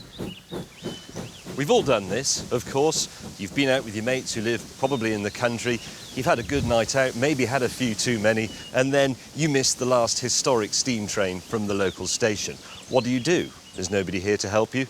The signalman sits in his signal box staring dispassionately at his chipped thermos flask. You crash out. If it's summer, look, here's a bench. Here's a nice grassy knoll. You can kip down there, wait for the next train in the morning. But what if it's winter? What if it's freezing cold? What if it's raining? We think we have an idea. You join me in Man Lab's top secret inflatable novelties department, where air can be used to sustain anything, even a small igloo-like building such as that one. We're going to use it for what we call the snorkel. The meaning of this will become clear. But anyway, here's a bit of a prototype. It's basically life jacket technology. This is polyurethane held together with seams. This is a small valve device with a hand trigger, like the one you're supposed to pull after your airliner has ditched in the sea. Have in my pocket an air canister. This would simply screw into here, like so, and then, hope I don't let myself down, pull the string, and nothing happens. I pull the string.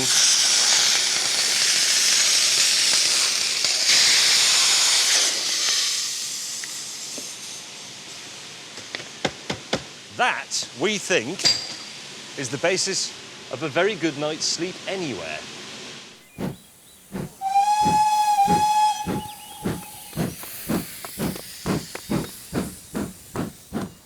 Crivens!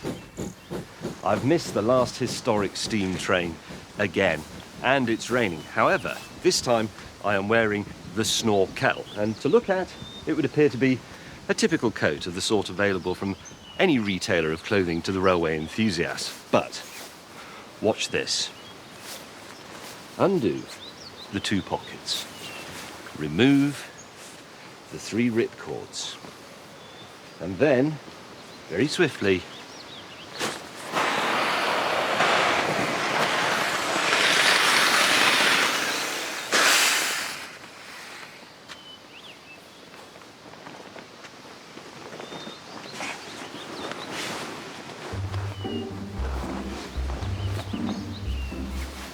lovely. The great thing about this, of course, is that it can be used in pretty much any situation. Inexplicably sleepy at an adventure playground? Watch your snorkel inflate like a butterfly leaving the chrysalis. Tight, uncomfortable spaces are transformed into near womb-like levels of comfort. A bottle bank becomes a sought-after open-plan studio. A small wall transforms into a plush orthopedic bed. And a phone box, now indistinguishable from a state-of-the-art Hong Kong penthouse. Hello, darling. I'll be home tomorrow. Goodbye.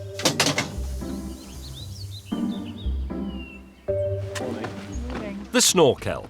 Enjoy a night under the stars in comfort, safe in the knowledge that no one has any clue that you've been sleeping rough. Morning.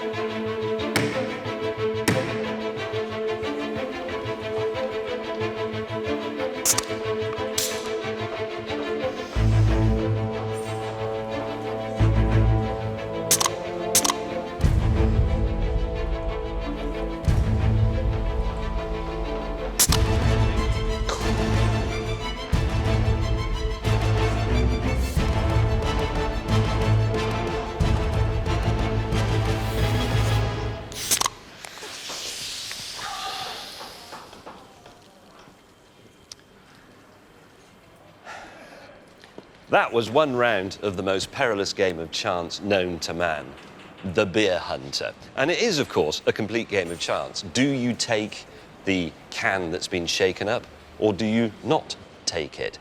But here's a question, and it's one that's concerning us a great deal in Man Lab. Can you make your own luck in a game of chance? Maybe you can. Step this way.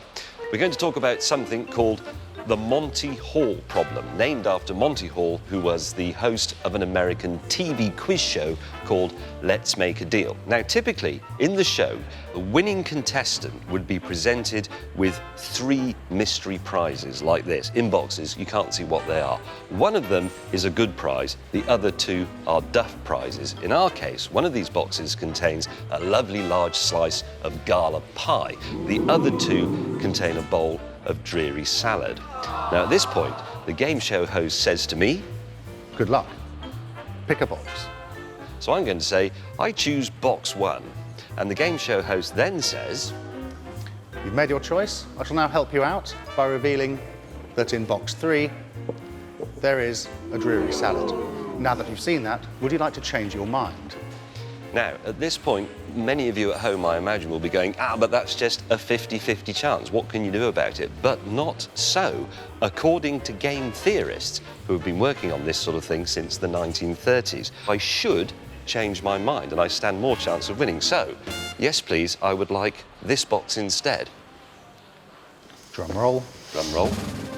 I don't get that at all. Well, that is a piece of gala pie. That is a piece of pie, and you got it right. And I just, I know what you mean. I know what you mean. It doesn't seem to make sense because that box has gone, but we know what was in it, so that seems to change the odds. But apparently, and this has been debated for decades by statisticians, by PhD mathematicians, and it is supposedly true. In that situation, you should change your mind. So what we're going to do to test the theory is play the Monty Hall version of the Beer Hunter. 3 cans per round, 2 are explosive, 1 is safe. But of course, that's not very scientific either. The only way we can make this statistically viable is to play 100 rounds.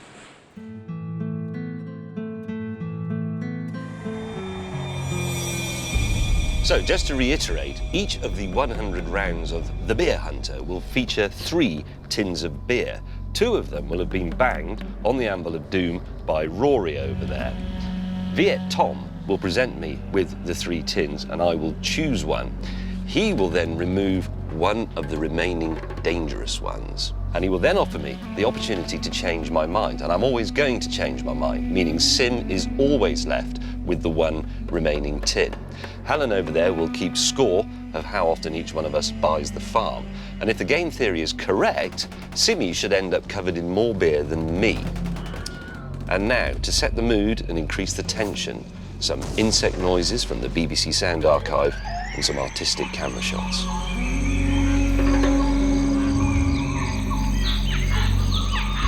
Most game theorists will predict that Simmy will lose 2/3 of the time, or 66.6%, with me only losing 1/3, or 33.3%. Let's see. 3 cans. I pick one and Tom takes away a dangerous one. You're going to pie out on yourself.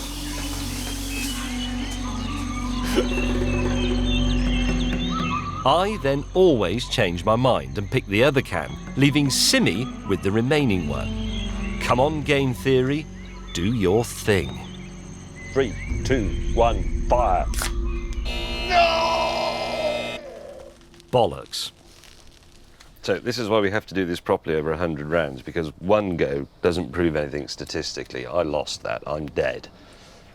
But overall, well, let's see.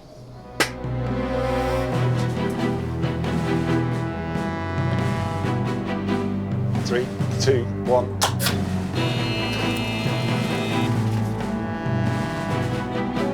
Three, 2, 1, fire. 3 rounds in, and game theory is beginning to look about as relevant to the real world as the golden shot. But then,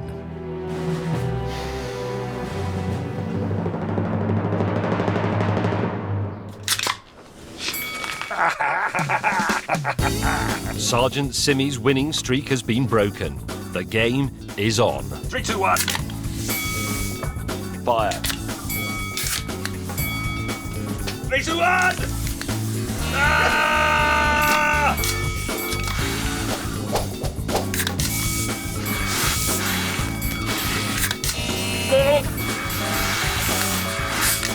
No. Oh my God!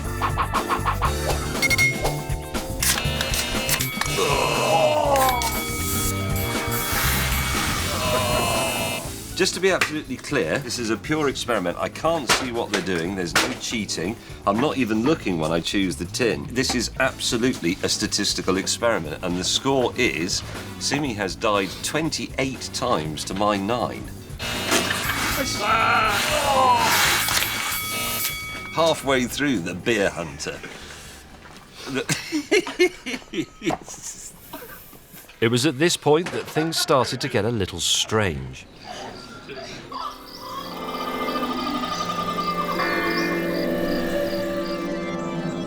What we didn't realise was that although we weren't actually drinking the beer, the sheer amount of CO2 being released from the cans into our sweaty tent was giving everyone low-grade hypercapnia, or carbon dioxide poisoning. Do not try this kind of mathematical research at home, or in a pound-shop mock-up of Vietnam. All thoughts of game theory and clever number crunching had fallen away. Our clothes dripped with beer, our fingers shriveled and wrinkled, fumbled with soft nails at ceaseless ring pulls. Pneumonia had taken Simmy. Collateral damage was everywhere. The horror. The horror. 5 rounds left.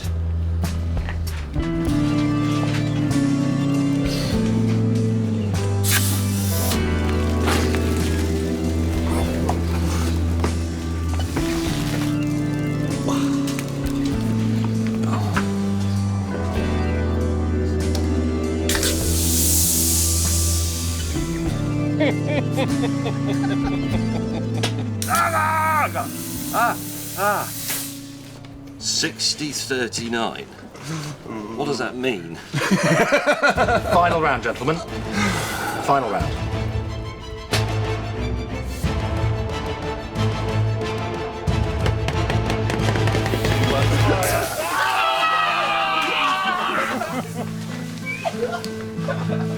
Despite our escape attempt, the final point would have been to me. So the final score. Simi dies 60 times. I've died 40 times. Meaning, what? They're... Cut. 4 hot baths later, and with therapy for post-alcoholic stress disorder pending, we tried once more to figure out the maths. Here is a theory that Tom and I have come up with, and this is after a great deal of heated debate. Let's say I choose this can. There's a 33% chance that that is the safe one. And there's a 66% chance that the safe one is in those two. But this is where it all becomes a bit corrupted, because Viet Tom, the game show host, comes in to remove a can, but he has to remove a dangerous one. Let's say it's that one. Now, of course, that one could be dangerous as well, but there's now a 50-50 chance that that is the safe one. Somehow, 17% of the odds disappear with that can because Tom has to take a dangerous one. So I should swap from my original 33% chance to my new 50% chance. And the amazing thing is, if you extrapolate the ratio 50 to 33, you arrive at 60 to 39.6, or only 0.4 adrift from the result we got. That's less than half a tin of beer out from what our theory would predict. But I think something we have demonstrated is that luck itself is not to be trusted. As the American author R.E. Shea said, depend on the rabbit's foot if you will, but remember, it didn't work for the rabbit.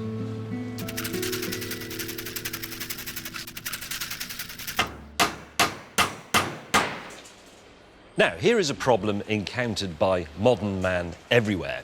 You are abroad. Let's say you're in Tokyo. Now, you don't speak Japanese, but that's not a problem because you've bought this very handy Japanese phrase book. Let's imagine I'm at the station. I want to know what time the next train is and which platform it goes from. And fortunately enough, that very phrase is in my Japanese book, and it tells me phonetically how I say it in Japanese. And more to the point, here is a helpful Japanese man I can ask. Sugi no densha wa nan jidensu ka? Nan ban si densu ka? 次の電車は15番線ホームから11時15分に出ます。 And there you see the problem. I don't understand what he's saying because I can't speak Japanese. The very reason the phrase book existed in the first place is the reason it's completely redundant. Domo arigato.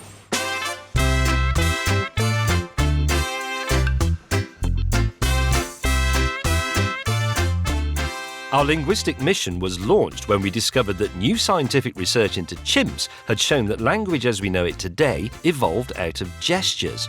Chimps have a wide range of meanings that come from their gestures, and an attempt to teach one actual sign language in the 60s resulted in it having a vocabulary of over 200 words. So the first human words were in fact movements and not sounds, and that got us thinking.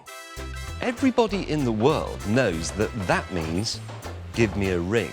This means the bill, please. This means money. This means let's eat. So is there a universally understood sign language that could be available to everyone? Is there an Esperanto of body language so that we can demolish the Tower of Babel forever? Let's find out.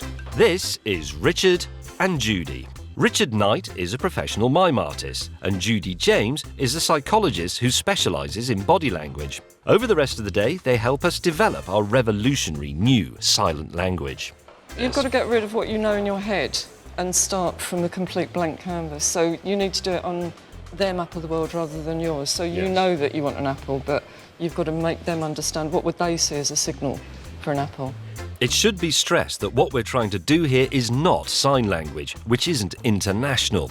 In fact, there are not only different sign languages for different countries, it also relies heavily on spelling words out, whereas our language is purely gesture-based. Basically, it's doing one thing at a time. Even the body says one thing, like the whole body's like surprised. It's one thing, it's not going, oh, surprised, and goes straight into something else. Yes. Make sure you eliminate everything else that it isn't. So if you grab it like an apple, you want to eliminate that it's not a peach or a pear or something, so I might want to rub it first. We spent hours watching Richard and Judy, but in order to see if our silent language would be a success, we needed a way of testing it in the field. And what better place to try out our universal language solution than somewhere that spends over £1 billion a year on interpreters and translation? Brussels, more specifically here at the European Parliament, where the leaders of our great nations gather to misunderstand each other. Here you can see the exact problem we're dealing with. The same simple thing said over and over and over again, 23 times, just slightly differently. Let's see if we can take the first tentative steps towards universal understanding. This is Guy from the Man Lab, and he's armed with a selection of phrase books. I'm armed with the new Man Lab Universal Silent Language, or MUSCLE. In order to test it, we've both been given a list of 4 tourist spots to reach in a sort of race for comprehension across the city. So here's how it works. It's a sort of time trial, a little bit like the Isle of Man TT. I will be given the first destination, no idea what it is yet. I'm given a 10-minute head start. Then Guy is given it, and he sets off using his phrase books. At the end of the race, we will see who's taken the least time to get around and who's taken the least time on each stage. So we have a series of results that we can then manipulate to show that mime is better. Are you ready, Guy?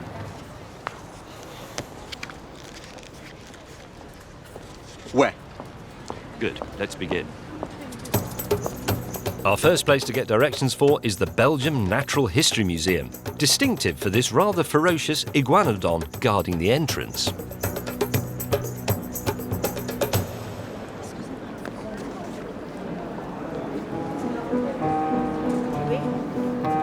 Oui. Qu'est-ce que je dois voir?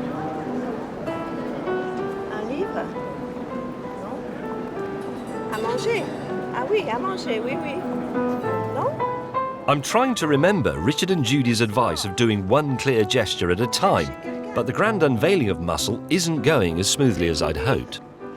Je ne sais pas. Je n'ai plus d'idée. Mais vous êtes très crispé. Vous êtes très crispé. Vous avez mal. Vous devez aller aux toilettes. I don't see what's so tricky to understand. It's clearly the universal iguanodon gesture. Thriller, Michael Jackson. A wolf. It's a statue. It's a statue of a monster or a lion, like on a flag or something. No? Okay. I've either picked up the wrong single gesture to focus on, or, as Judy would say, I'm not getting into their heads and picturing how they would describe this. Time to regroup. There's a museum of dinosaurs. Oh yeah, it's around there. Thanks. So, the first test of the Man Lab Universal Silent Language is an unmitigated disaster. Can the phrasebook do any better? Le direction à musée dinosaure. Musée des dinosaures. Dinosaures. C'est ça. Le musée des dinosaures, c'est par là. Ouais. Yes, it can. Guy will probably be fired after this challenge is over, and I'm going to have to refine my approach drastically if I'm going to pull this back. Destination 2 is the Belgian Comic Strip Centre, home to Brussels' most famous investigative man-boy, Tintin. I find a lady who can't run away from me, as she's apparently been glued to this step since 2005. I have another go. I'm going to try Richard's method of describing one thing at a time. So, comic book, pointy hair, little dog, And suddenly, a breakthrough. Tata. Tintin. Ah, oui, d'accord. Tata. Voilà. Bye. It's the first real success for the ManLab Universal Silent Language, but it still took me a whopping 5.5 minutes to get there. Hot on my heels, Team Phrasebook. Tintin. Le livre Tintin. Tintin. Oui, oui. Oui. Et la direction? Ah, la direction, c'est la Grand Place, hein, Karima. Pour Tintin, c'est près de la Grand Place, hein. C'est à côté de la Grand Place. Très bien. Merci beaucoup. Je vous en prie. Bonne journée. Guy spends the next 5 minutes wandering around, as he has no idea what a Côté de la Grande Place means. But he still manages to get to the Belgian comic strip centre before me, despite my 10-minute head start. Next up, the Magritte Museum, your one-stop shop for bowler-hatted businessmen floating in the sky and pipes that are not a pipe. Direction, le musée d'art. Matisse. It's Magritte, Guy. Le musée de l'art Matisse, je suppose. So far, the phrasebook has been reasonably faultless, but it does fall down when you start asking for places that don't exist. Art, Matisse. Très bien painting. Matisse. Oui, Matisse. Old. Très old. Ah, si. Ah, oui. Oui. Ouais. Museum of Magritte. Magritte. Il part. Je part en route. Il part. Je t'aime l'art. Musée. Oui.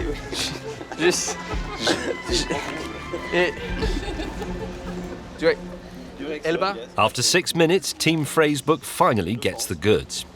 Merci beaucoup. Au revoir. Thank you. So, the first cracks are starting to show in the phrasebook. On the other hand, muscle was finally starting to find its feet.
Sorted.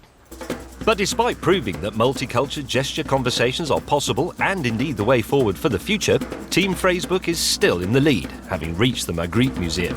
Now Guy just needs directions to the final destination, the most famous statue in Brussels, the literally named Mannequin Piss. Ich liebe looking for a young piece. Where is the young piece? Das wäre dahin. Dahin. Like the young piece. I may be lagging behind, but while the phrasebook is descending into increasing gibberish, the ManLab Universal Silent Language is becoming more streamlined than ever. Oh, you would like to? Mannequin piece. Mannequin piece is. I think it's the direction in the center. You should go downstairs that way. As I race like a tongueless stallion towards the small urinating child, I'm under no illusions that I've got no hope of catching up with Guy. But that's almost irrelevant. The fact is that after some refining, the universal language mime does work, and we can finally all be united under one... Well, hang on. Where is Guy? Congratulations, James. Thank you very much. You made it. And Guy's not here. Not here. So, no. if Guy takes more than 10 minutes to turn out, that means officially I've won. Officially, yes. And that will be a triumph for the single European mine, or the...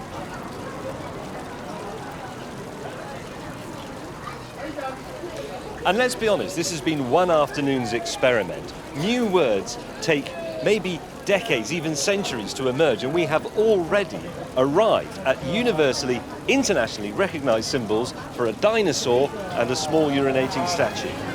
That's a triumph.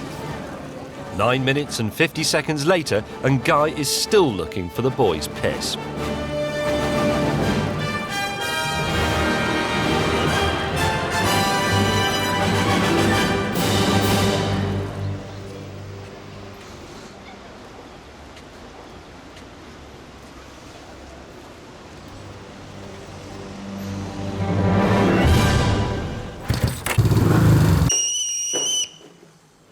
Now, ManLab's newly formed humanitarian charity has been hard at work in the Oxfordshire town of Abingdon, hoping to feed the starving masses.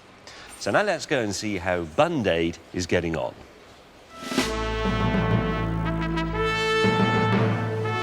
Earlier on in the show, we were approached by the Right Honourable Council of Abingdon, whose traditional bun-throwing ceremony for the Queen's Jubilee was in danger of leaving its citizens both hot and cross. The amount of buns that actually make it to the back, about 1 or 2.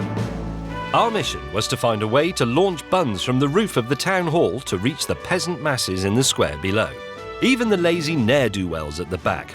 After a few false starts with bun delivery systems, Bun's gone.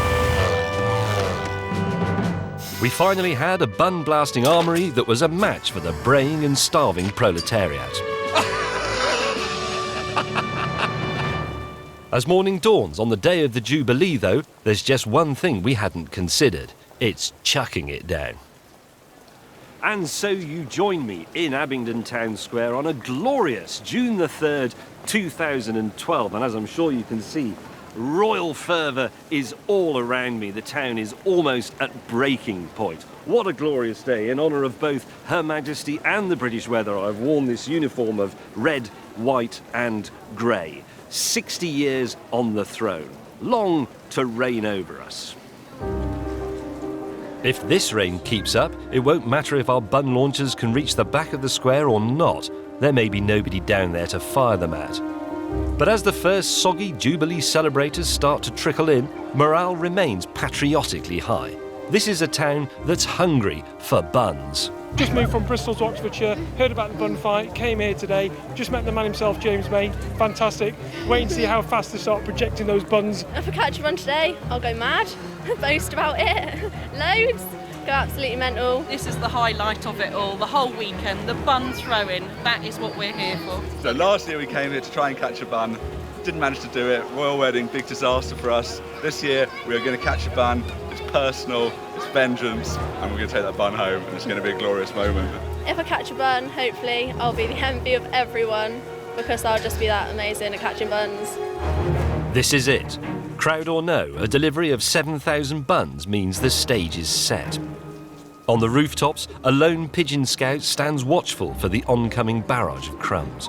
In the streets, security guards carry giant oven grills for torturing roundheads.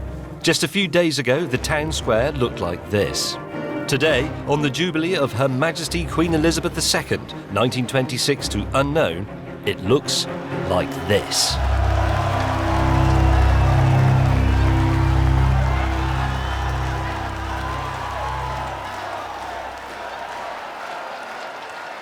This, then, is what makes Britain truly great. Yes, we have our Queen, long may she reign over us, and we have our pageantry and our parks and our great buildings, but most of all, we have the capacity of the British people to stand around in the pouring rain, waiting to be pelted with a currant confectionery, the meaning of which is deeply buried in the Judeo-Christian tradition. People who every 5 minutes will turn their eyes skywards and say, "Do you know what? I think it's brightening up." On the roof, the Abingdon Town Council Battalion readies its first assault. The 1,000-strong crowd turnout means that the small and weak are stuck at the back.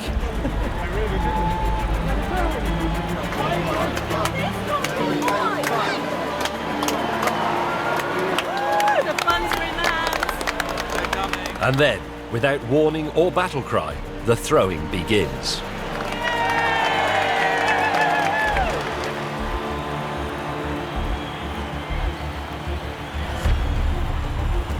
It's a valiant attempt, but nowhere near enough. Even the council's most experienced bun handlers are fumbling their aim, and vast swathes of the Jubileers at the back aren't getting anything. Time for the hot crossbow. Stand clear. James, where are you going? Right, down there. Where? To your left, there's a miserable looking woman. Hasn't got a single bun. Fire at will.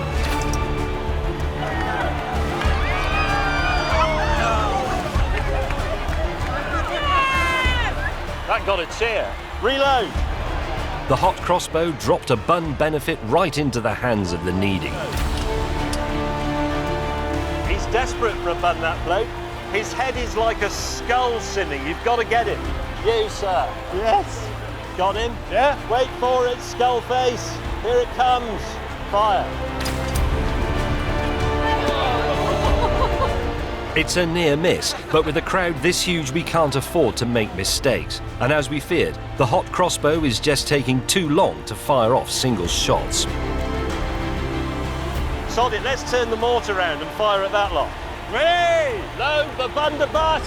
As Simmy readies the blunderbuss mortar, I pull out our special bun ammunition, printed with the faces of the entire royal succession. Prince Charles. And, as it's her Jubilee, a few extra queens. Harry. Right, down the barrel. Building pressure. Anyway. High bar. Fire! Way!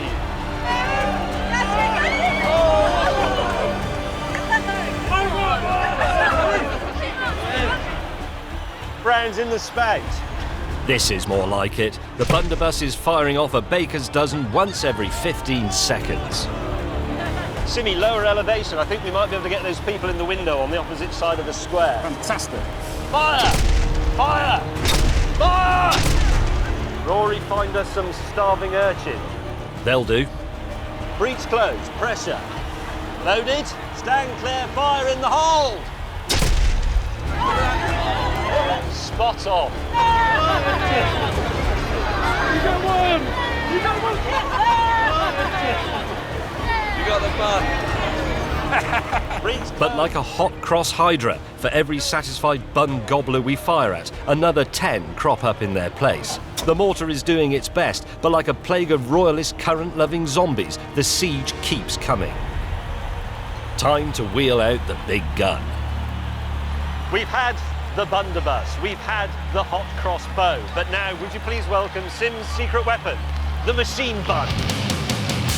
Yes, Simmy has created the ultimate advancement in bakery ballistics, slamming together a drain pipe, steel frame and a backpack-mounted leaf blower before carrying it very carefully up the 108 antique wooden town hall steps to the roof, taking care not to chip the paintwork. This is war. Here's for the weapon! Left a bit, left a bit, left a bit. You have to hold it. Right, take this.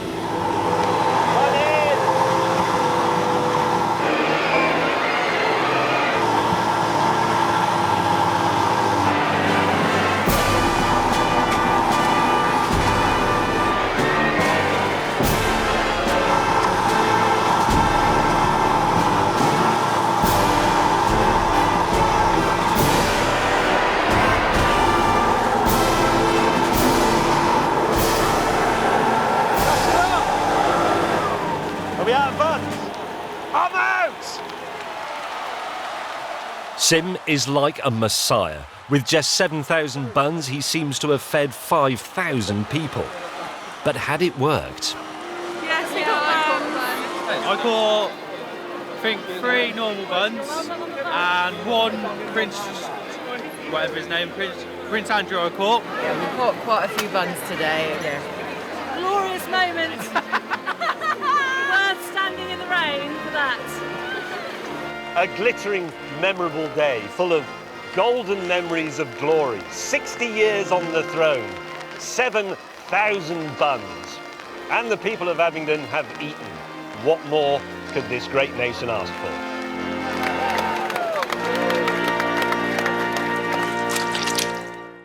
Now, this is Saint Anthony of Padua.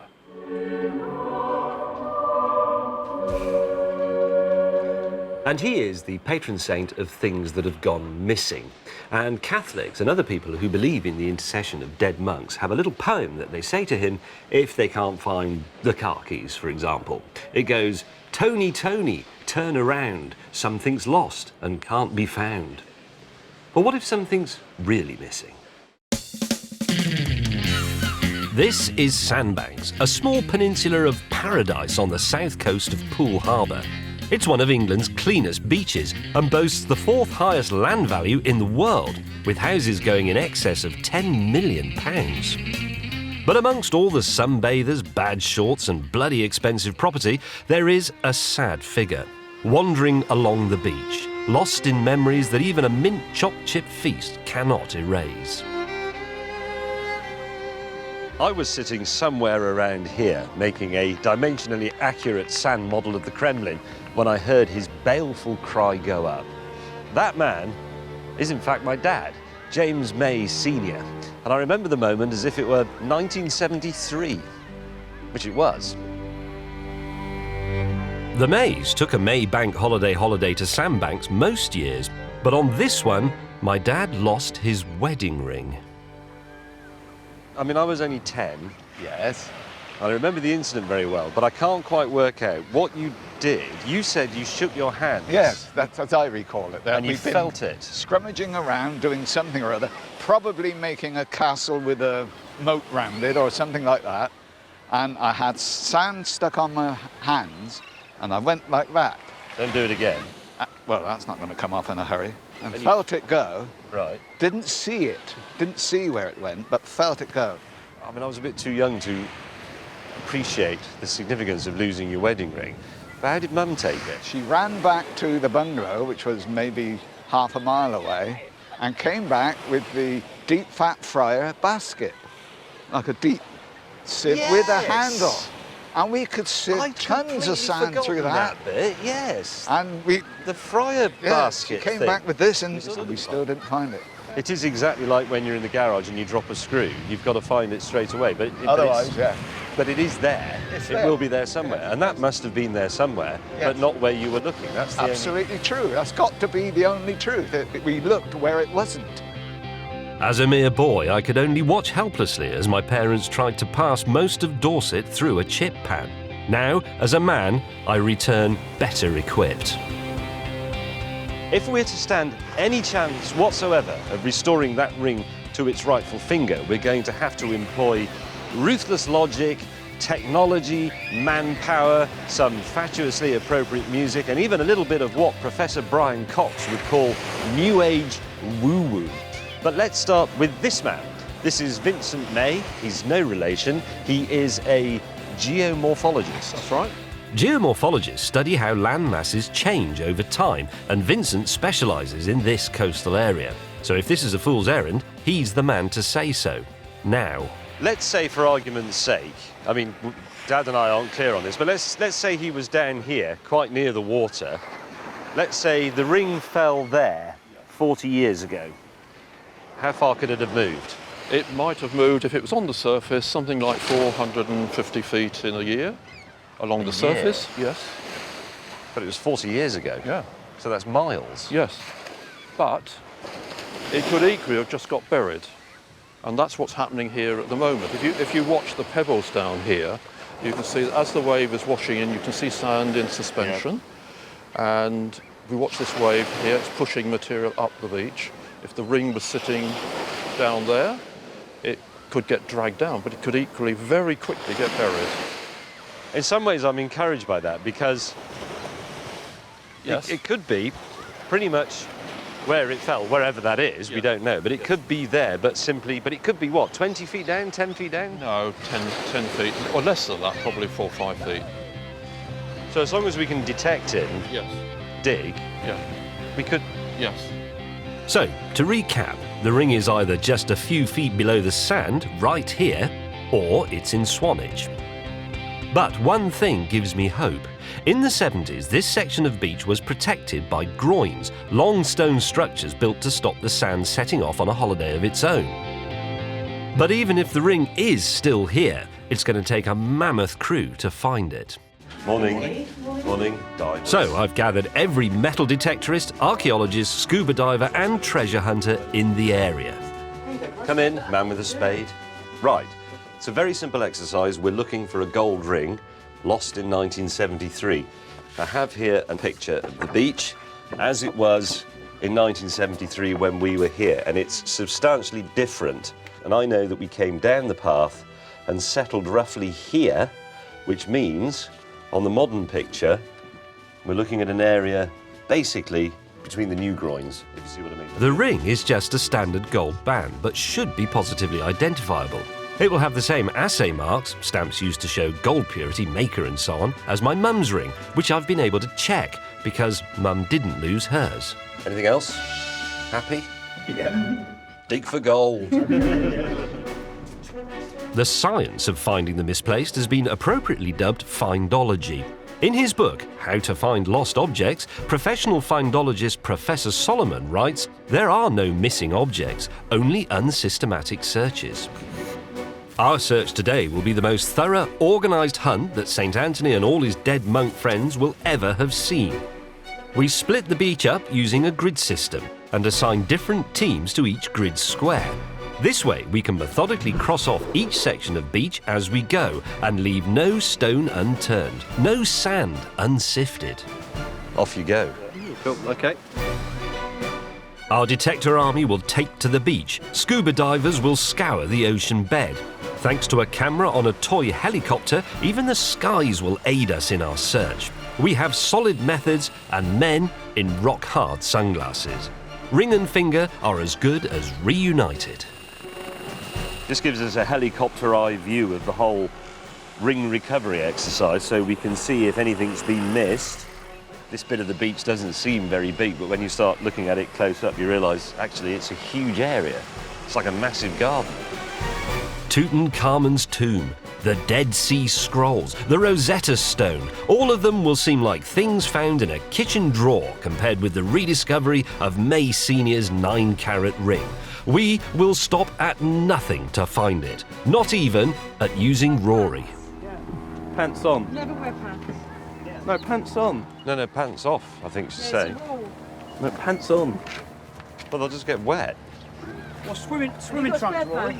No, it goes over the top of it, so I won't get wet. It's a wetsuit, you berg. You look like an action doll you get free with breakfast cereal or something. So, armed with an underwater metal detector and a head-mounted aquatic camera, Rory heads off for his very first scuba dive, charged with the simplest task we can possibly find for him: sinking in water.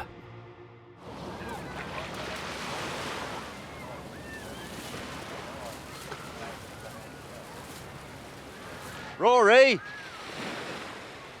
Sadly, the dive instructor has failed to allow for the immense buoyancy of his student's hollow head. Still, if he does submerge, the seabed will be a fertile hunting ground.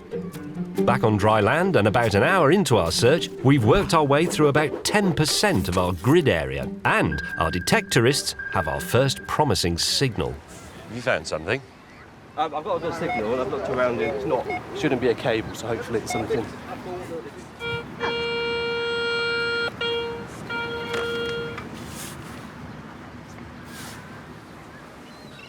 The hand probe, is that just a... It's just it's easier to get into the hole once you've dug the hole. So it's the same technology, it's just a little bit more localised. For those of you who can afford to buy your own valuables, a metal detector works by pulsing an electromagnetic field into the ground from its transmitter coil. Any metallic object the field hits generates a weak magnetic field of its own, which is then picked up by the receiver coil. The weaker the return field is, the deeper the object is buried. Some detectors can even give you a rough idea of what the object might be. I just saw something then. Aha! Yeah. It's £1, isn't it? Yeah, it's a £1 coin.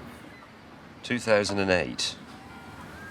It's remarkable. All those years. Well, Well, it's £1. Technically, that's yours, It's I the think. first thing, thank you very much. And as we worked our way through the grid, that was just the start of a hoard that Time Team could only dream of. It is 20 pence. 5p piece. Another 5 pence. There's no barbecue. Scruffy sods. Yep. Just a button. Silver paper. Just a Coke can. Look at the depth. Just a barbecue. It might be just a copper stud or something like that for a pair of jeans. I wish people would throw stuff in the bin. The most interesting thing we find is the chamber from an old pistol, presumably used by the spouse of a metal detector enthusiast, on his or herself. But apart from that, it's a Tutankhamun's trash can of unancient beach bums litter. I don't think it's a very good match, do you, fellas? It's not pretty good at all. Well, nevertheless, it's interesting. We can look at this and say, what does it mean? What does it mean? It means someone didn't put their rubbish in the bin, really. That's about it, isn't it? Yeah. We're now 6 hours into our search, and our booty of bottle tops and barbecues has crossed off over 70% of our search area. But I refuse to be disheartened. After all, buried treasure is found in the UK all the time, and mostly by metal detectorists. From Dave Crisp in 2010, who found a hoard of 52,000 Roman coins, to divers right here in Sandbanks finding a 17th century wreck with stunning Baroque carvings. And talking of maritime disasters, Rory has managed to sink and is now homing in on a promising signal.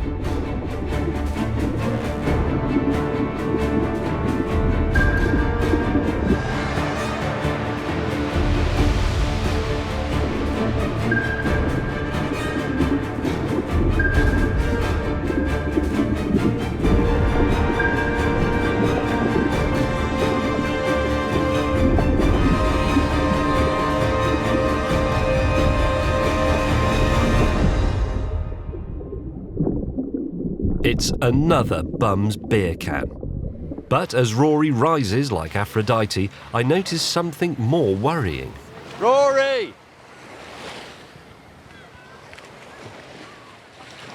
Rory, where's your camera gone? Lost it. You've lost it? That little one's gone here. We're going to try and find it. You've lost the camera? He's lost it. It fell off his head. Did you find anything? It's a Stella can. Is that it? And you've lost Rory's camera? I mean, I'm now prepared to accept that we won't find the ring, but it would be quite nice to go home with all the kit that we came with. Yes, exactly. Otherwise, we've merely contributed to the world's losses. Yes, exactly. It's not really the object. So, with one of our £200 underwater cameras now underwater for eternity, we've become the first archaeological dig in history to leave behind more treasure than we've discovered. But just as I'm considering packing all this in, there's exciting news over at the detector grid. So you think you might have found something? Or? Decent signal for it's either a ring pull or silver or gold.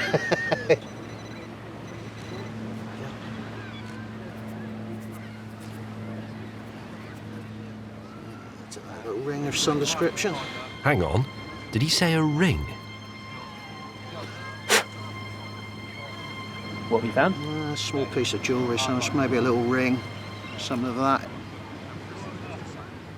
Well, it may be silver and not gold, but finally we have found a ring. And the small flotilla of archaeologists we brought down for the day actually have something to do. It's amazing that we have found a ring, and we came to look for a ring. We found one. Yeah. Perhaps not the one we were looking for, but it's still, pretty good going. It is, yeah. I am impressed. And just half an hour later, out at sea,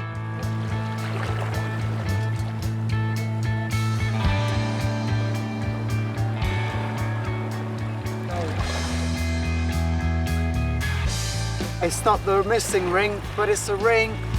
it's taken most of the day, but amazingly, we have found a gold ring. It says 18 carat, 18 CT. That's not the one we want, tragically, but it does mean that somebody's lost it. We've now scoured every square of our grid and found bottle tops, bolts, cutlery, a pistol chamber, a rather nice silver St. Christopher medallion, and a camping kettle whistle. And even 2 rings. But my dad's 1956 band of gold remains as lost as Atlantis.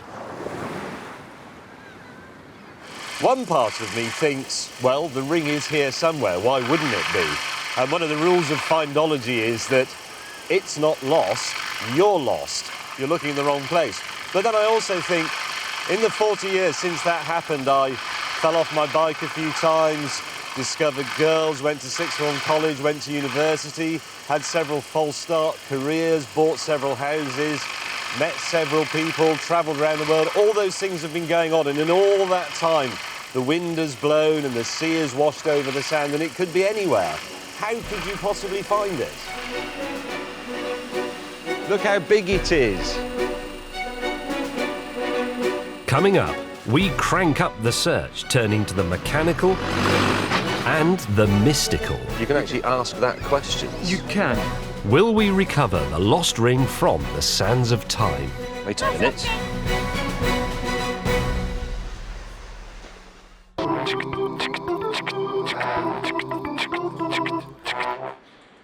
Here's something that baffles me. Why is it that my mobile phone provider writes to me constantly with details of special offers? Why doesn't he just ring me up? In fact, why do all these people keep writing to me? Free! I get a free tape measure if I spend £150. Yes, an art gallery opening, something about sandwiches, outdoor buildings, recycling my T-shirts, would I like to pretend I've been injured in an accident, car insurance, somebody would like to rent my house, pizza, pizza, pizza, pizza. I reckon that I'm employed for about 15 minutes every day on behalf of British commerce tidying up their litter. There must be an easier way.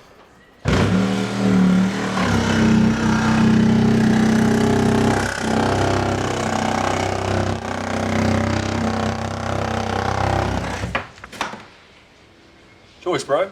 Morning, Tony. Morning, James. What we have in mind is a labour-saving mail sorting system that gets rid of the junk and brings the proper post to my office without me having to leave my desk. And to make it even more exciting, it's going to be delivered by train.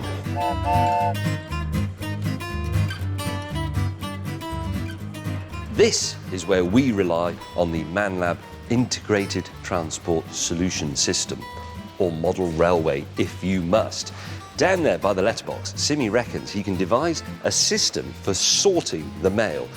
Good things that I want to read, and then all the leaflets from people who think they can take my money just because they've printed "For you, my friend" special price in one corner. These will be loaded onto special wagons on the train, which will then make their way down here, gathering speed, thundering through the curve here behind the drawing board, past the tool board, the Swiss Army bicycle, and it will make its way, gathering yet more speed furiously, a flurry of connecting rods through the bar, down here towards the kitchen, and then, somehow or other, the junk mail will be dropped off and will become kindling for lighting our pizza oven. Now the train, unburdened by offers to buy your house even though it wasn't for sale, will roar off, given new wings by its light burden, across this bridge, past the £50 electric organ, round the curve, over the illuminated suspension bridge, and round another left-hand curve here, as yet to be built, to arrive here, where Sim has devised something rather special. Sim. The train will come along, come onto this bridge section here, trip some switches, and the whole thing, train, carriages, mail, everything, will go up to your office. Join the other railway, which then will continue into the office. Through the hole that Tony made earlier? Yes. And arrive on my desk.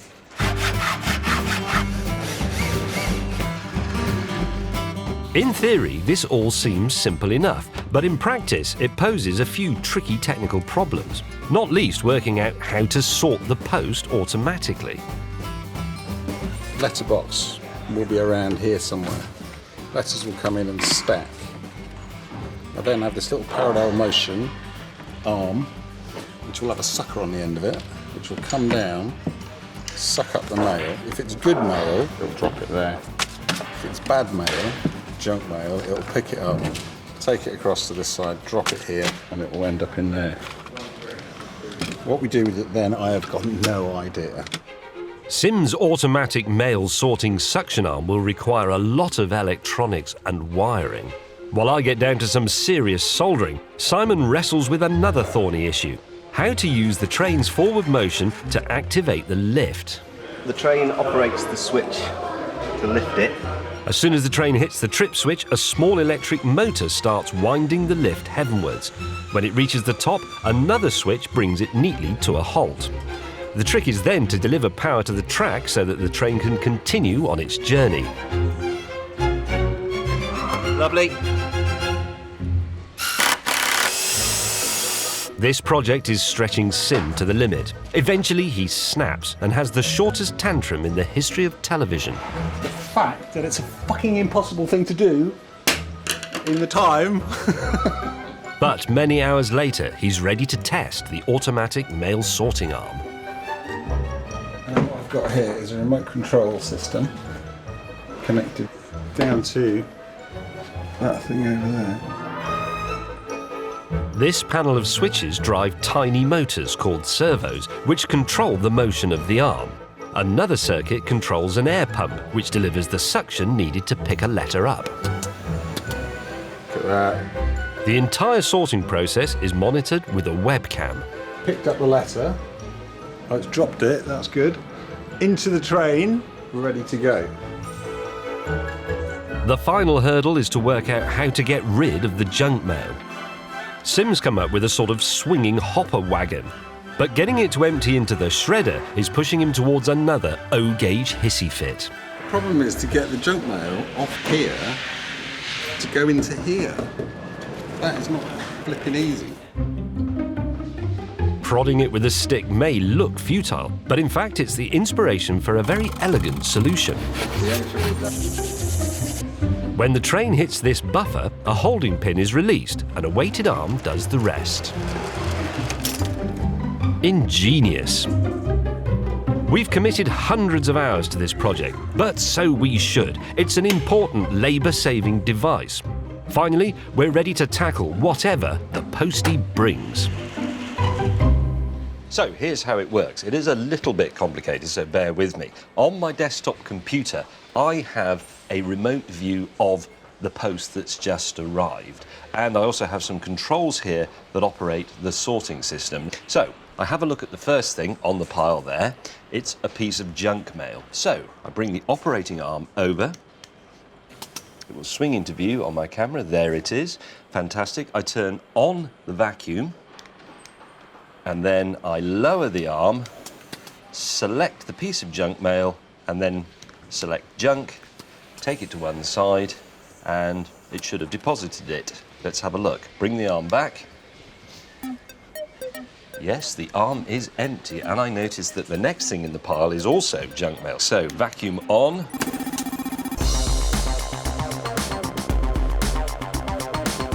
It's beautiful, this. Vacuum.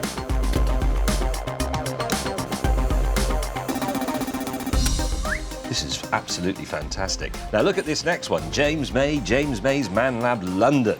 That is for me. So I'll bring the rocket arm back,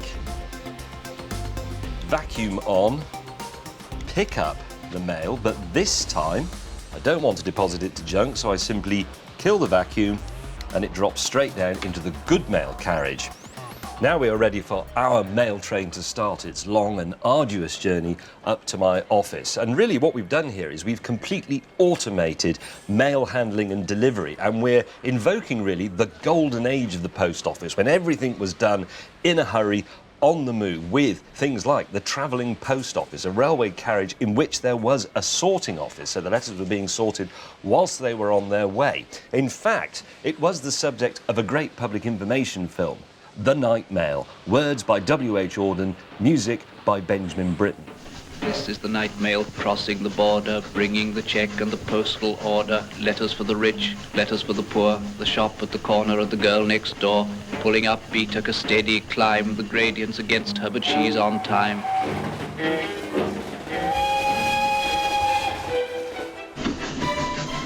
Our junk mail train is almost indistinguishable from the 1930s original as it gathers speed through the Man Lab.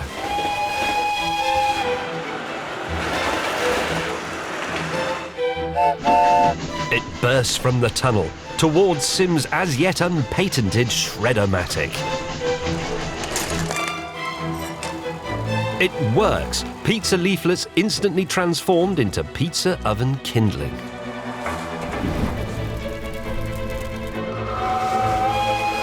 Now the train hurtles on towards its ultimate test, the self-raising lift bridge. As our plucky train is hoisted aloft, Sim and I can look back with pride at our mail train's triumphant journey. It's been such a success that I feel moved to verse myself. Here is the junk mail crossing the Man Lab, bringing us offers of pizza and kebab. Sitters for babies, sitters for cats, send us your old clothes, rent out your flat.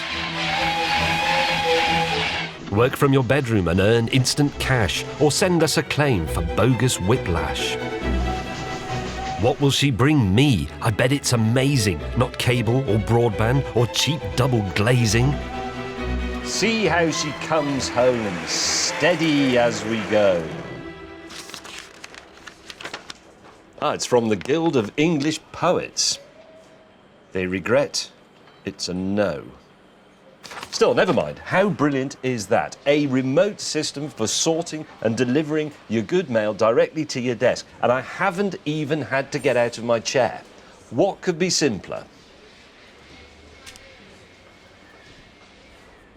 And now this.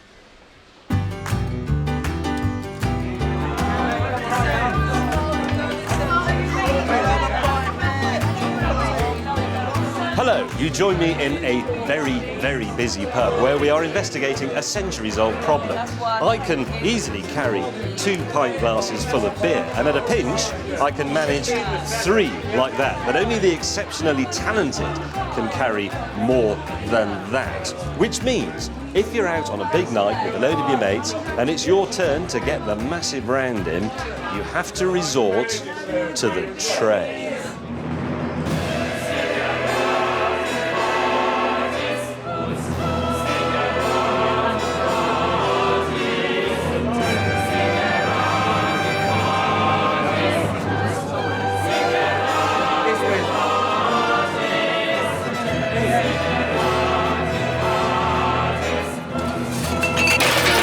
It's all so tragically familiar. Now, though, we think we have the solution.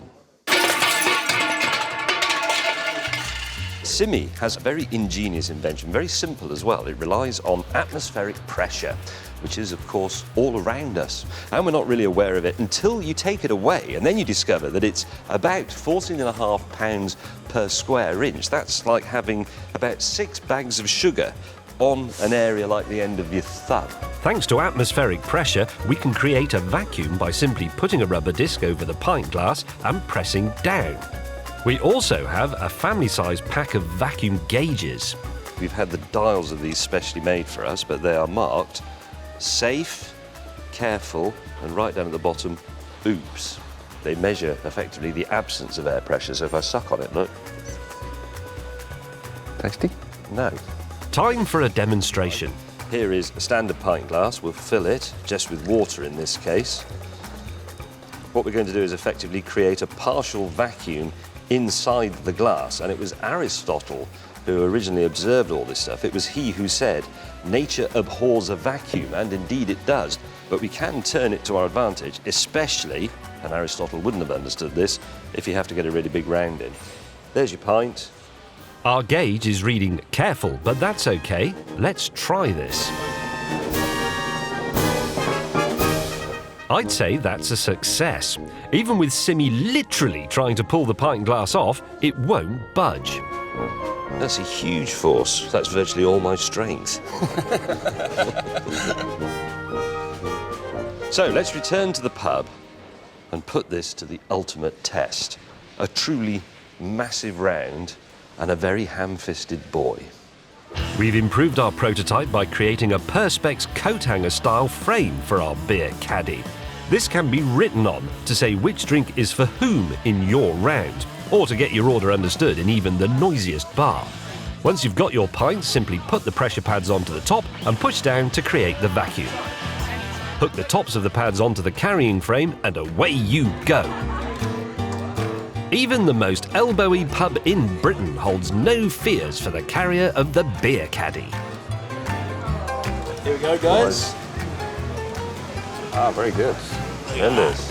Once you have your pint, simply peel off the rubber seal and enjoy. That's absolutely brilliant. I'll have the same, please, Rory.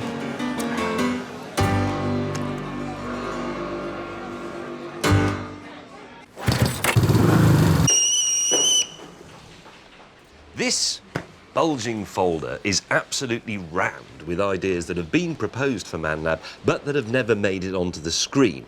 Why not? Well, some of them, frankly, are rubbish, like the dog training challenge or build your own Viking longship. But a lot of them are great. They're simply not very suitable for television. They're too long-winded, or they're not very visual, as our director would say. But it does seem a pity to waste them. So then we had another idea that won't make it onto the television. We'll do them on the radio.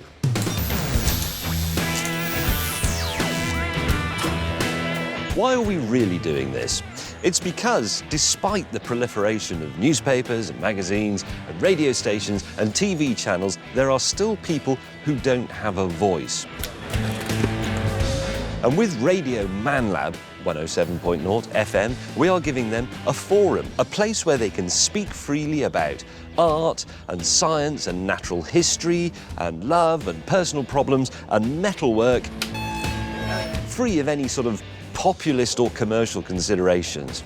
And there are, of course, people who won't like this. And that's why we're broadcasting from a place where no one can touch us. Offshore. So here we go, in the spirit of the great pirate radio pioneers, Caroline, obviously, we are broadcasting from a longboat, Elizabeth of Glamis, on the Grand Union Canal in all its beauty, just outside Milton Keynes in Bedfordshire. If you've never done this before, here we go. Cast off. Now, if you're too young to know what one of these is, let alone one of these, pirate radio was popular in the 60s thanks to offshore radio ships like Caroline. Because they were technically in international waters, they could broadcast unlicensed anarchy and give listeners something they'd never had before, challenging the orthodoxy and giving the people a voice. We're going to be doing exactly the same and with the latest technology. Is that being broadcast? So, at Radio ManLab, everything works through 3G. At the back of the boat is this box, which contains 6 mobile phone SIM cards. We simply transmit on whichever SIM card has the best signal at any time.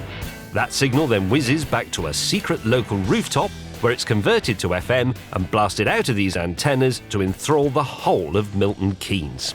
Radio ManLab 107 FM, just cast off here on the Grand Union Canal and heading for our first lock gate. Good morning, everybody. Coming up later on the show, we've got Peter, the Minji Columbus Coracle Man, in the water giving us live reports of action as it happens here on the Grand Union Canal. There's just one small hitch in our mission to inform, educate and anarchise. While the BBC obviously love to promote the kind of illegal radio activity that stuffed them in the 60s, they've told us we have to get a licence, or they'll replace us with MasterChef. We may now be the most regulated anarchist pirates in radio history, but we can still be the people's station. ManLab 107 FM. We've bludgeoned the Biebers, garroted the Gagas, and instead of generic auto-tune pop, we have guests that would otherwise never see the light of day. Joining me off the riverbank finally and on the boat is Peter Minji Columbus, our coracle builder from the previous series of ManLab. Peter, hello. Good morning, James. One of humankind's most primitive watercraft, I suppose. I mean, after the cut-out log and so on, it's the coracle, isn't it? Yeah, well, the curraghs, the sea boats, were used by the Mesolithic people 8,000 years ago, so I think the coracle could be even beyond the last ice age, we don't know, but very, very ancient form of transport. And what are you going to do for us today? You've brought your trusty coracle along, the one that we've seen before, and you're going to paddle up and down the river, and what are you going to report on? I'm looking for interesting flora and fauna. OK, you go off if you don't mind and get in your coracle, and we'll fade up CD player 2. I've no idea what's on it. This is what ManLab FM is all about. Here is a man who spends his time wandering around the forest alone and in tiny shorts picking up sticks to make Neolithic boats. He's never had anyone to talk to, but now, thanks to our semi-pirate radio station, he has. Anyway, Dan, I'd love to go over to Peter Minji Columbus, who is, I can see he's behind us. He's trailing a bit, to be honest. How do we get him up on our airwaves, Dan? We can talk to him whenever we like. Okay, let's see. Apparently. Let's see if we can work out the slider. Just in case you've only just joined us, ladies and gentlemen, we've never done this before, and Dan is making a face at me to say, no, it's not possible. We can't get Peter Minji Columbus up on the mic. It may not look it, but this could be a very expensive problem. So is he out of range of the radio mic? I've got B-cam on him right now. Because we're now being regulated by broadcasting law, any radio silence or dead air can land us a fine from Ofcom of up to £25,000 per minute. Which radio mic is he on? Peter, now broadcasting to no one, is making the most expensive cosy riverside nature report in radio history. There's some wild angelica there. That's the stuff they put on tops of cakes, angelica. So we can't speak to him? Not yet. You don't often see moles on surface, especially in the daytime. Will I be able to hear what he's saying? No. So what? Very good nectar source. If you have those in your garden, it's very good. This hasn't worked. As the first person we've tried to give a voice to drifts off half a mile downstream, we're left with a 2-hour gap in our schedule and a gargantuan fine looming over us. If we're going to stick to our guns and refuse to churn out pop music, we're going to have to resort to drastic measures. Luckily, I've been keeping an ace up my sleeve for just such an occasion. Anyway, on line 1, I believe we have Jane, who is here to play Radio Battleships. Hello, Jane, are you there? Good afternoon, James. Yes, I am. Excellent, fantastic. You should have a 10 by 10 grid marked 1, 2, 3, 4, 5, 6, 7, 8, 9, 10 and A, B, C, D, E, F, G, H, I, J down the side. Have you got that? Yes, I have, yeah. Right, you now need to draw some battleships on, and they are an aircraft carrier, which is 5 squares long, the battleship, which is 4 squares long, a destroyer and a submarine, each of which are 3 squares long. This went on longer than the Battle of Trafalgar. C4. Jane? Yes, I'm here, yeah. That's a miss. That's a miss. Oh dear, hang on, I'll play the sound effect. I3. I3. This is, even by ManLab FM standards, a bit of a low point. We might be filling up the airspace, but this is hardly the kind of programming we set out to produce. I would like to fire a shell roundly at square B3. After 2 hours of radio battleships, Jane finally triumphed when she sank my little boat with a direct hit on square D6. And then Dan the producer said we were ready to have another go at Peter Minji Columbus's one-man riverbank menagerie show. Fingers crossed. On Radio Mike 1, I believe I am now in contact with Peter Minji Columbus in the Coracle on the Grand Union Canal. Are you there, Peter? I certainly am. Ah, fantastic. I'm puffed, but I'm all right.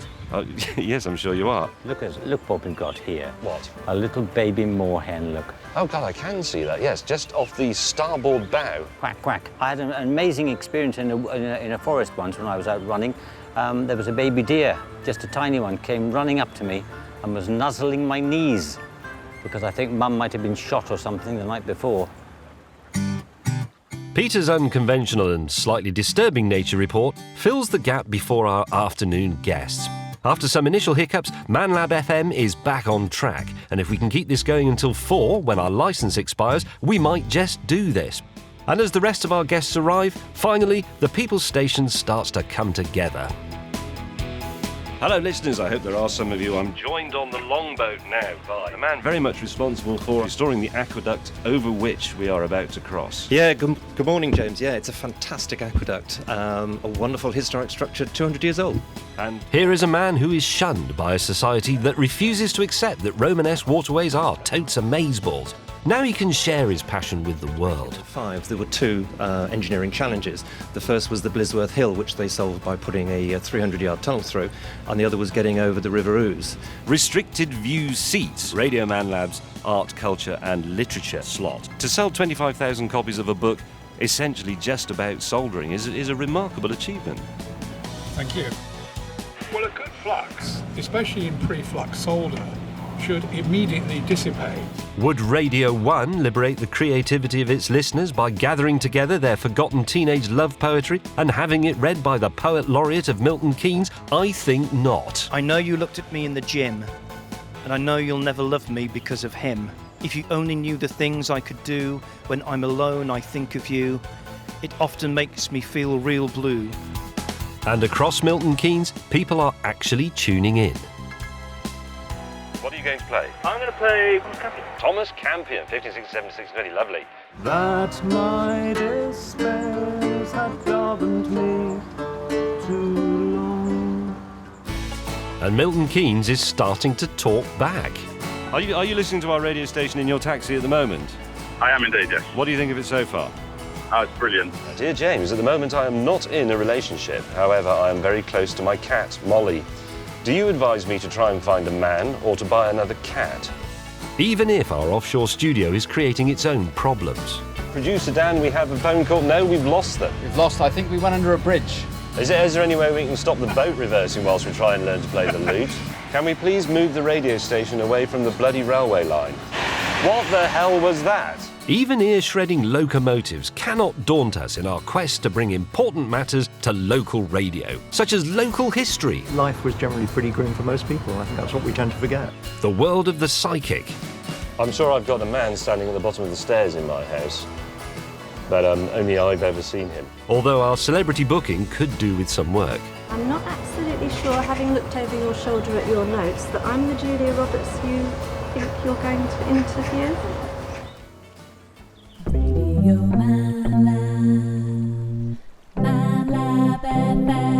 As we approach the end of our day's broadcast, I do have to admit that there is something rather pleasant about a life on the canal. Quite difficult, this radio lark. I can tell you that we're rounding a gentle left-hand bend on the Grand Union Canal and going past a slightly derelict warehouse. It's altogether lovely, actually. It's a different view of the world from the canal. Not a fast one, but a nice one. As we near Fenny Stratford and our docking point at the local pub, it's time to bring our grand voyage on the airwaves to a close. We're coming to the end of our first and only ever Radio Man Lab broadcast, which is coming up to nearly 5 hours of broadcast time. We've just about worked out how to operate the stuff, have we not, Dan? Certainly have.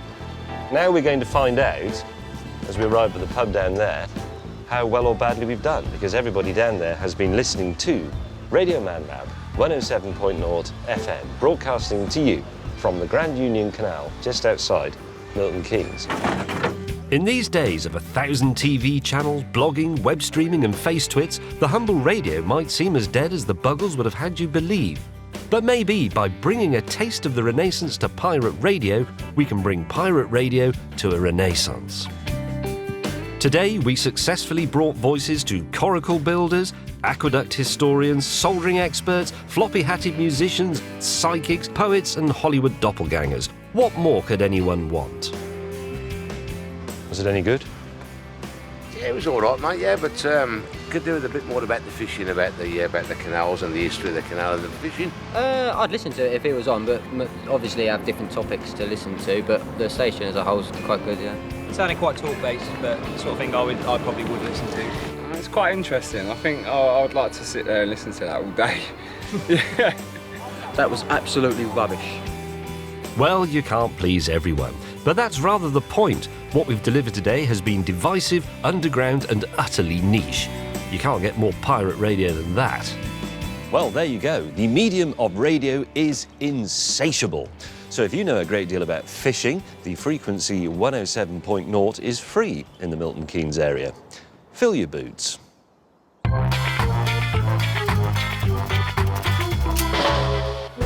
Earlier in the show, we embarked on a treasure hunt worthy of Indiana Jones himself to find my dad's wedding ring, lost on Sandbanks Beach in 1973. didn't see where it went, but felt it go. After consulting with geological experts, So as long as we can detect it, Yes. dig, Yeah. we put together an army of metal detectorists, archaeologists and scuba divers and devise a grid search system to thoroughly comb the whole beach. So far, we've found a lot of junk It's just a button. Just silver paper. Just a Coke can. and even 1 or 2 rings.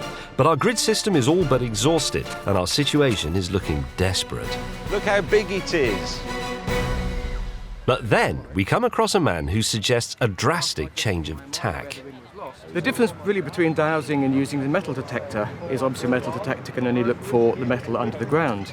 You can use these as a directional finder. So if you ask which way the sun is shining, the rods will then point towards the sun.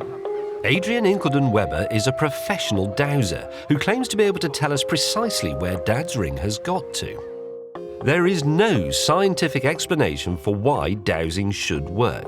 And yet, there are continuous examples of it being used successfully throughout history, even to the extent that troops in the Vietnam War dowsed to avoid booby traps. Einstein was convinced by it, claiming it simply showed the reaction of the human nervous system to factors unknown at this time. We may be entering the realm of the peculiar. Sorry, hang on, can I Yes. interrupt? You can actually ask that question. You can. With most dowsing rods, you get a yes and no response. So normally, with people asking to, you ask for yes response, and the rods will cross. The no response is the other way around. But it's something that you should just be able to ask a simple question. Show me where. It's Jim, isn't it? Yeah. Where Jim walked, and just really follow the rods to see where you ended up as a family. If you go and start over there. Right. Absolutely. Yeah, sure. Let's Okay. do that. Yes. Right. We're looking where you sat that day. Yes. I do sort of want to ask him, is this serious or are you just a bit of a nutcase? But it seems actually quite rude and it's very easy to dismiss it. Let's see what he comes up with. I think he's roughly right so far. Supposed explanations of dowsing include anything from the rods channeling the human subconscious to discussions on ley lines and the non-linearity of time.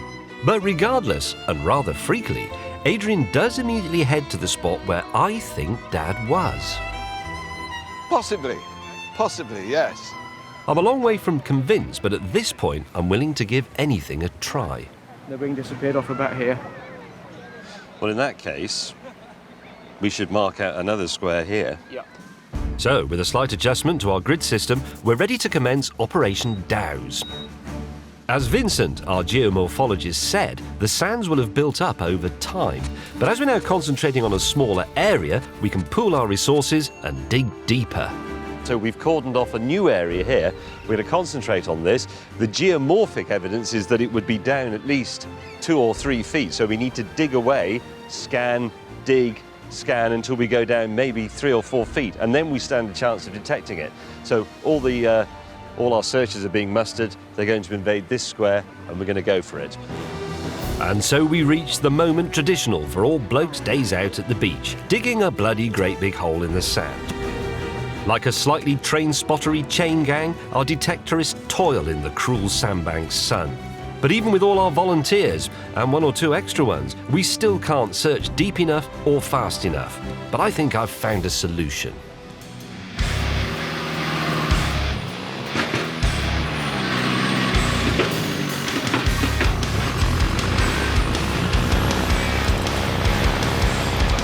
In the back of my mind, there's a small worry that, like Alec Guinness in Bridge on the River Kwai, I've allowed obsession to turn to madness. That finding this ring isn't that important after all. Maybe I've taken this that bit too far and just disturbed everyone's day at the seaside. Nah. Mark, the local digger driver, has taken this area of the beach down to the level of the old sand, about 3 feet. So now everybody's going to come in, thoroughly scan and sift this lot, and this, of course, is where it will be, somewhere in here. Go.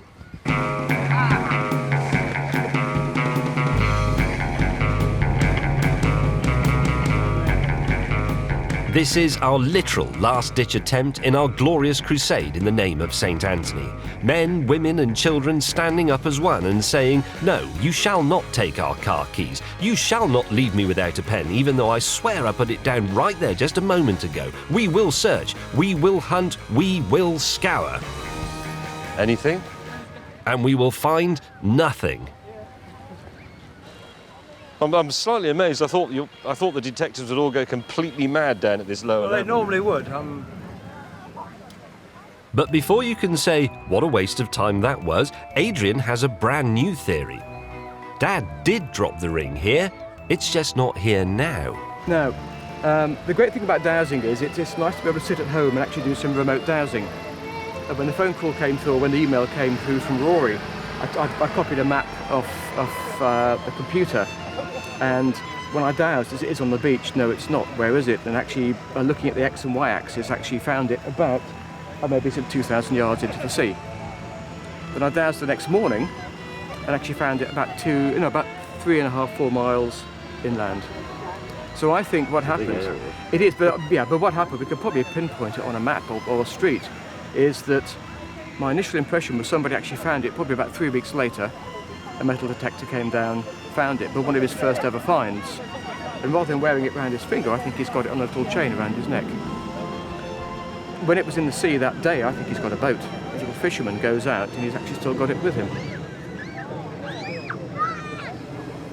It's a nice story. It is not a bad story. That's kind of what's together quite well. And that's what I picked up. I suspect there might be another reason why Adrian's remote dowsing produced a different result each time. But he convinces me to go in a car with him to where he believes this mystery 70s metal detecting fisherman might be. When I first dowsed, it was out to sea. The next time I dowsed remotely, it was actually a couple of miles that way. And then dowsing this morning, it kind of picked it up a lot earlier in a boatyard over the other side of the other side of chain link ferry. Oh, it is a boatyard? Yeah. Do you know it's a bloke? It's definitely a bloke, yeah. He was about 26, 27 when he found it, so he's going to be in his mid-60s now, I think. Yeah. 65, 66, that sort of age group. And the person's name you think begins with A? I think he begins with A. Can you ask what the second letter is? Or? No, I haven't yet. On his name, that's probably not easy dowsing on here, but so the first half of the alphabet, yeah. Probably an I think. I feel like I've fallen completely down the rabbit hole. That, I think, is the boatyard. I'm not entirely sure how this has happened. I started off the day with a detailed scientific plan involving grid systems, and now I'm wandering towards the Poole Royal Motor Yacht Club, feeling like a psychic challenge Annika. It's going to be... Can you tell me anything else before I go? Because it's going to be quite a difficult introduction to make. I'm looking for a man in his... mid-60s who done a bit of... No, I can't really do much more than that. Let's see. We're looking for a man in his mid to late 60s whose name begins with A. Yeah, we only know A, possibly AI. What does he do? Well, that we don't know. Mid-60s. Okay. Whose name begins with A. With A. I feel he was actually out on the sea yesterday as well. What's told you that? Just dowsing. What's your name? Rob. It's not you then? No. It's one of the most bizarre questions I've ever been asked. I bet it's been quite difficult asking it because... Yeah. But do you need a quick conclusion? Can we spread the word? Oh, please do spread the word. No, seriously, we're very keen. If anybody has heard... That's the way you're going to find out. Yes. Okay. Brilliant. All right, Thank you. Good. Okay, thanks again. Thanks. It's still Thanks for being lost. so accommodating as well. Still lost, yeah. It's still lost. Okay. We've been digging and detecting now for nearly 10 hours, and the whole team has Sam permanently stuck in places it shouldn't be. We've scoured every inch of beach, and even with all our resources and all our methods, I don't think we've even come close. It does at least lay to rest this old idea that Britain is the dirty man of Europe. Wait a minute, because this beach is spotlessly clean. Do it again. What have you got? We don't know, but... You're not just picking up his metal dip. Anybody got a little shovel, a little sieve? Oh, here we go. We've got the chip fryer of tradition. If this is it, if 40 years later we find the ring again using the chip pan fryer, it may be one of the most poetic, non-award-winning moments in televisual history.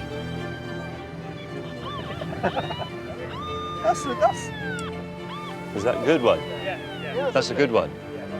Right, hold on. Okay, let's make a separate pile here. See if it's in there. What is that? It's metal, whatever it is. It's a metal rod. Has anybody got a trowel? Like a spade? Although we couldn't be sure and we couldn't get it out, it felt suspiciously like the handle of a long-forgotten metal detector. It's definitely metal, but it's not a wedding ring. And so, having exhausted every option, both scientific and mystical, we ruefully pack up the digger and say our thank yous to the detectorists, archaeologists, scuba divers and dowser. I feel disappointed, but not entirely disheartened. This has been an exercise in so-called findology, the semi-science of looking for things. And it may appear that we failed here, but I don't think we have, because this has been a genuine scientific experiment, ruthlessly pursued. And the point of an experiment, of course, is to get a result, to see what happens. And we do have an unequivocal set of results from which we can draw a concrete conclusion. It's lost.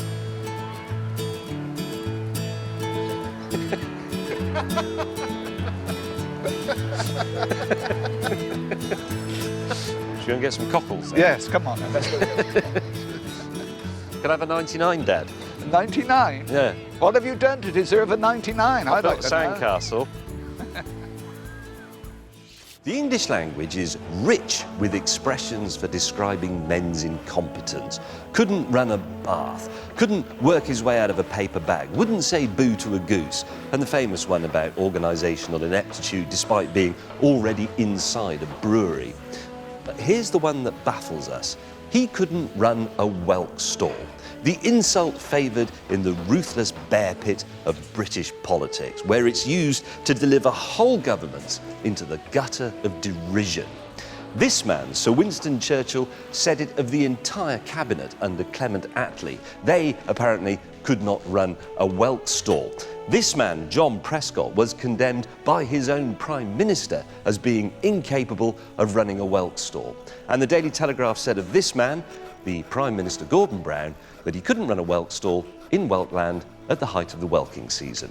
The implication then is that running a whelk stall is easy, or, to put a more positive spin on it, anybody who can run a whelk stall is clearly fit to lead the country.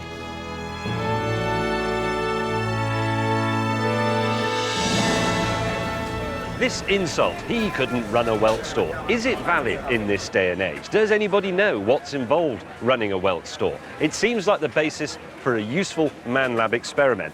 Because to be honest, I don't know what a whelk is, I don't know where whelks come from, and I have no idea in what is involved running a stall that sells them.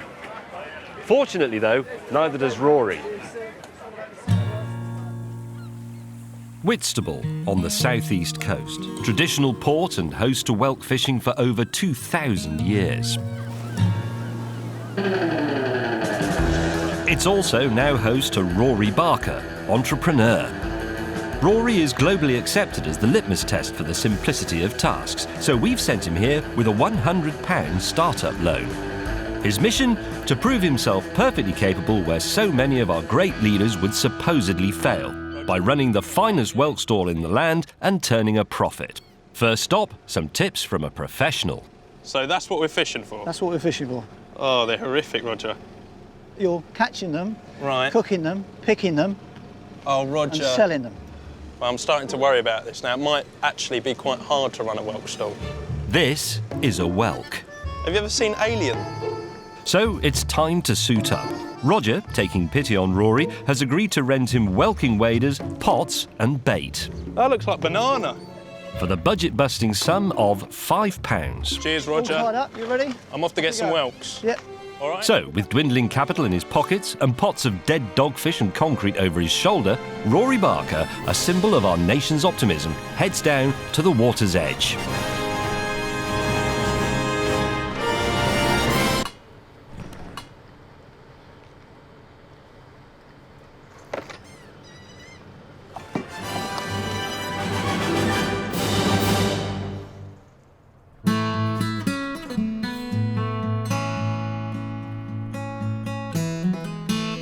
Well, it's sunsets like this that inspired Joseph Mallard William Turner, the father of English Impressionism, to paint some of his best boat pictures.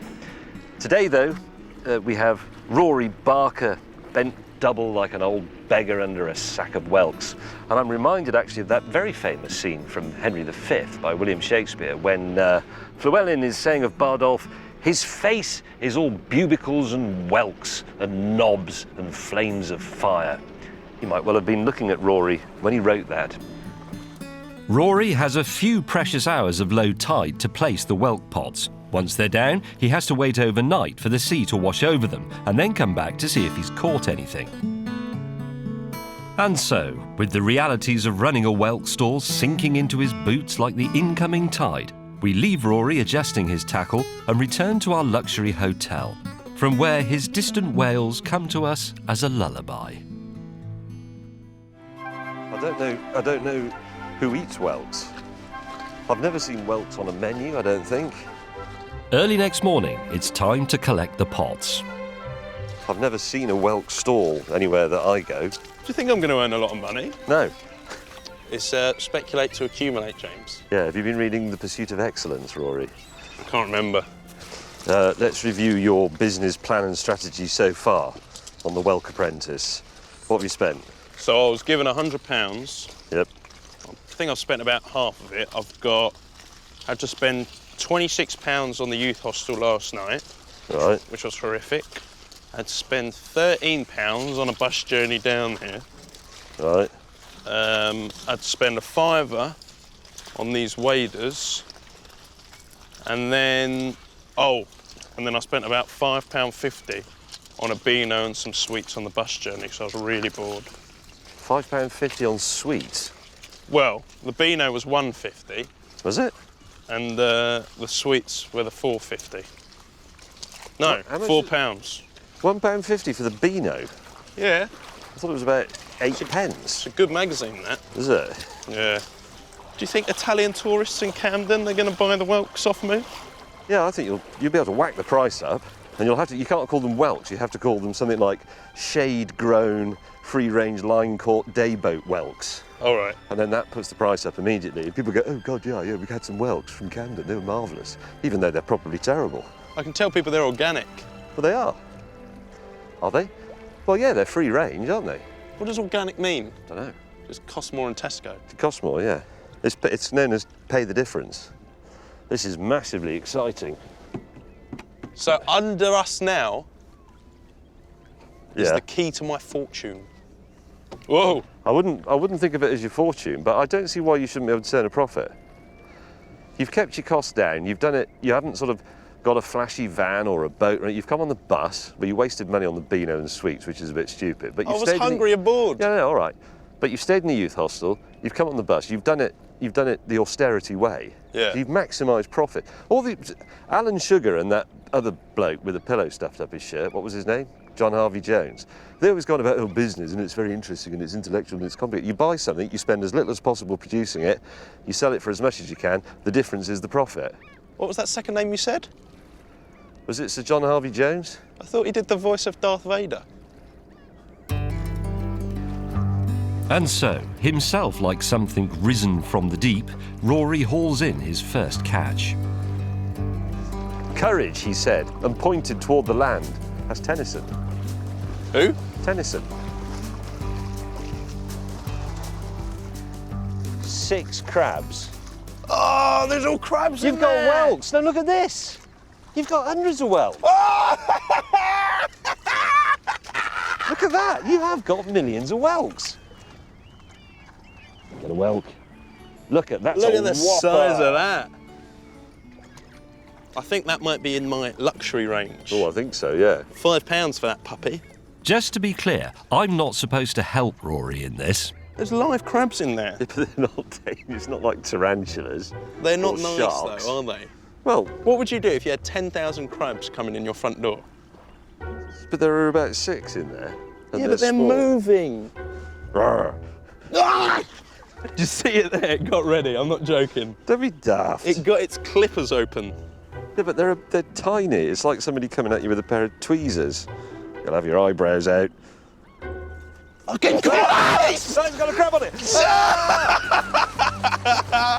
Look at that! Look at that! It came out. I can't believe how many you've got. I was ready to mock, I'll be honest. I was ready to say, now what are you going to do, Rory, with 3 whelks? Look at it moving, the big one's moving. Do you think I'm being cruel dropping them into the bucket? No, I don't think they know. Why, because they're big shells? Well, they've got, I don't think they have a conscience, whelks. Conscience? No. But it could be wrong. I mean, we don't know, do we? I think the whelk is in there looking out and saying, has that got a conscience? There he goes. You've got, I've never seen any whelk. Look at the crabs! I'm looking at profit. You're looking at cash there. Correct. That's the fruit of the sea. That's the great cash machine of the ocean. I'll tell you what, Prescott couldn't run a whelk stall, Boris Johnson couldn't run a whelk stall. Tony Blair couldn't run a whelk stall. Tessa Jow, whoever the blooming hell that is, can't run a whelk stall. But Rory Barker, from Essex... You're obviously leadership material. But as we drag Rory's haul back to the harbour, we find that the main catch of Barker's premium pay the difference whelk stall is rank optimism. So do you think that's enough for me to run my high-end whelk stall in London? If you only want to be there for about 30 seconds, yeah. Really? So you might as well buy some, all right. cook them all together. Hold on a minute. When you say buy some, what do you mean? Well, I can sell you some whelks.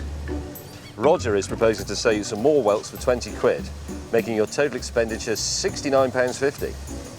So... Giving you £30 and 50 pence to rent your stall and pay the protection money. So, in other words, I've only caught 10% of my stock. Yeah. Oh, for the love of... All right, fine. Go on, Roger, you get more, I'll give you 20 quid. Right. You happy? Yep. Cheers, Rog. I only caught 10%. Yeah. That's a shame because it looked impressive. I mean, if you were just having a a whelk party for a couple of mates... Would you come? No. OK. Not because of the whelks, Rory, though, because... Even after buying extra stock, the whelk stall business is far from simple.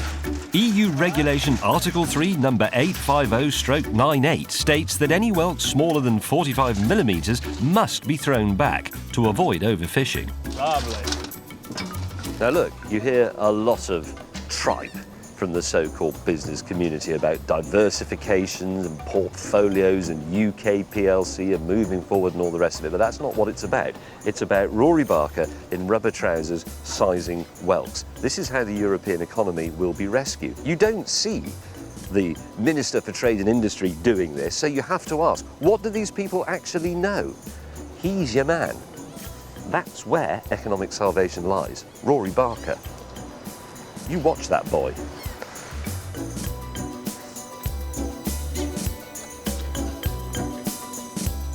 Get your dress properly on there. Right, let's cook these puppies. So, all that remains for Rory are the relatively simple steps of cooking the whelks for 15 minutes exactly at the correct temperature, cooling them, and hauling them up to the kitchen above. Deshelling them individually by hand at an industrial speed, and lastly, packing them with ice for the 62.9-mile journey to Camden Lock Market. Piece of cake, really. So there goes Rory Barker, our great hope for the nation, with his 2 chilled buckets of whelks. He's £69.50 down, no profit yet, but let's see. Right, I'm going to drive back to London in my Porsche. Coming up, Barker's whelks go on the market. Want a whelk? I don't think so. It's seafood. Come on, try it. They're gorgeous. Can Rory realise a profit through the strategic deployment of sales patter? Whelks, whelks, 50p, 1 whelk. Whelk, whelk, whelk.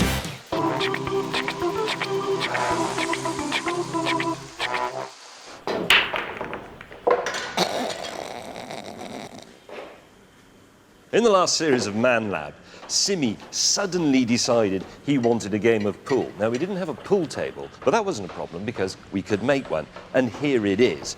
And I have to say, we are extremely proud of it. It's 2 shots, isn't it? Yep. In fact, quite a few of you have written in saying, I like that pool table, could you make me one of those as well? And we'd love to, but sadly, we can't. we haven't got time because Simi's now suddenly decided he wants a game of table football.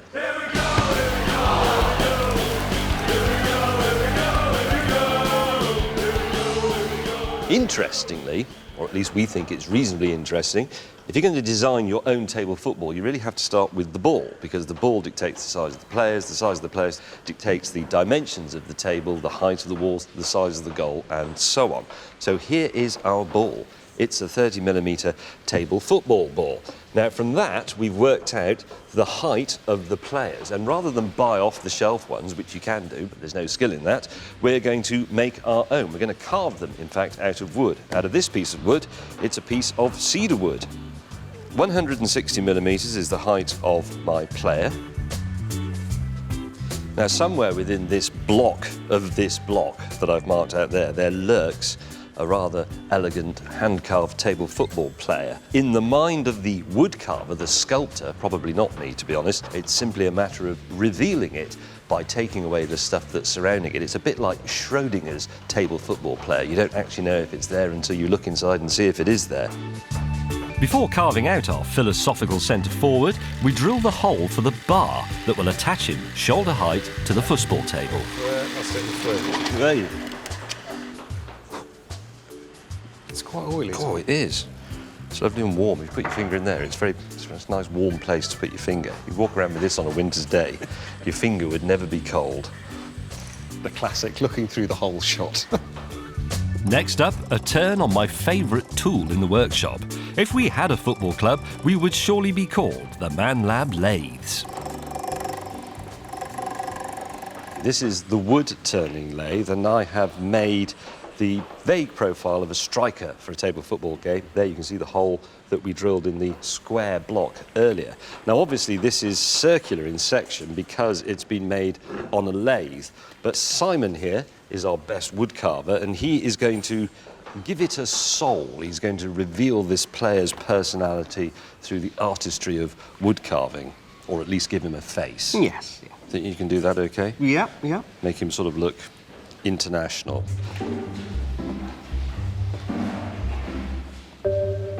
This will be the most bespoke, handcrafted football table in the history of table football tables. So now we have more of a body shape. We have the arms that have been cut in. I've trimmed off the round base to make it more foot-shaped. And then onto the old boat race. Simon chips, carves and sands, and before long, the unmistakable face of head striker Schrodinger, captain of the ManLab Lathes, is revealed. Meanwhile, Simi and I have set about making the table element of our table football table.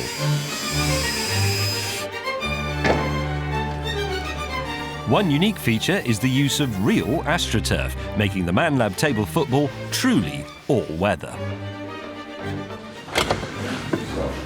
It's quite good exercise. It's the most exercise I'll get playing football.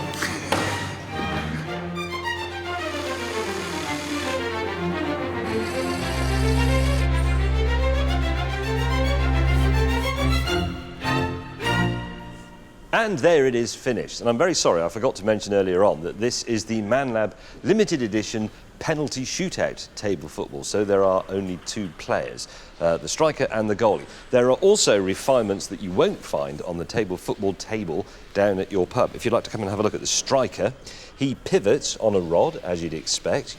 He's operated with two hands for extra power, and the bar is mounted in these little spring-loaded cups, so you can move him up and down. You can either hit a daisy cutter, like that, or if you press down, you get his feet right under the ball for a nice chip shot. And he will move from side to side as well, so you can banana it a bit, rather like I didn't when I played football, and aim up for the corner of the goal. Simi will explain the goalkeeper. This is very clever.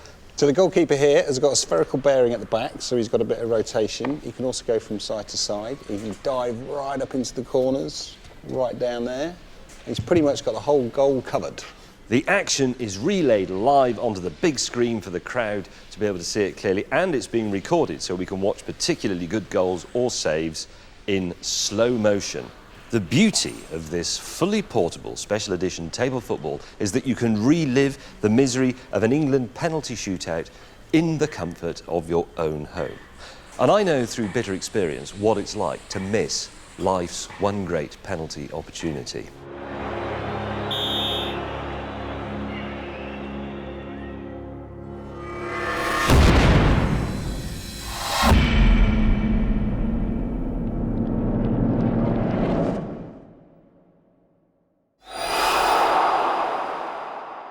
With this system, you can delete all of those and simply show your friends something a bit like this.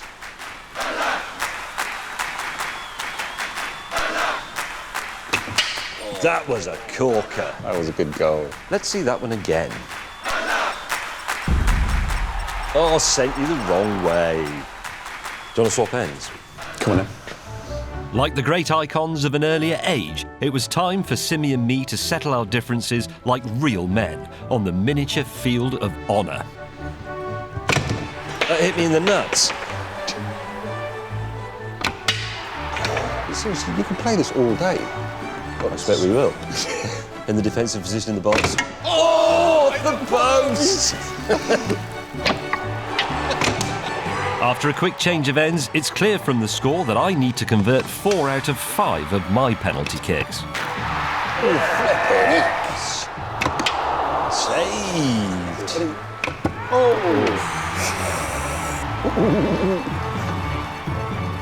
Like all the best penalty contests in footballing history, sporting destiny would be decided by one final punt of the ball.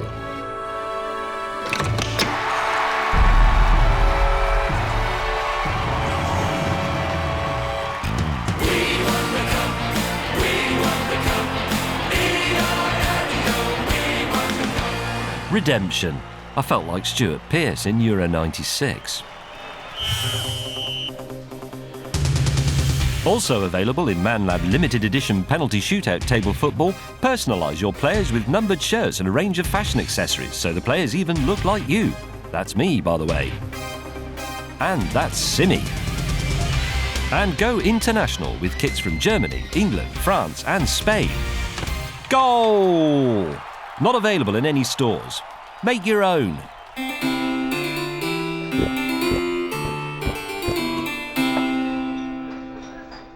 Earlier in the show, I decided, democratically, that Rory Barker should answer to an accusation that's been levelled at our politicians down the ages. He couldn't run a whelk stall.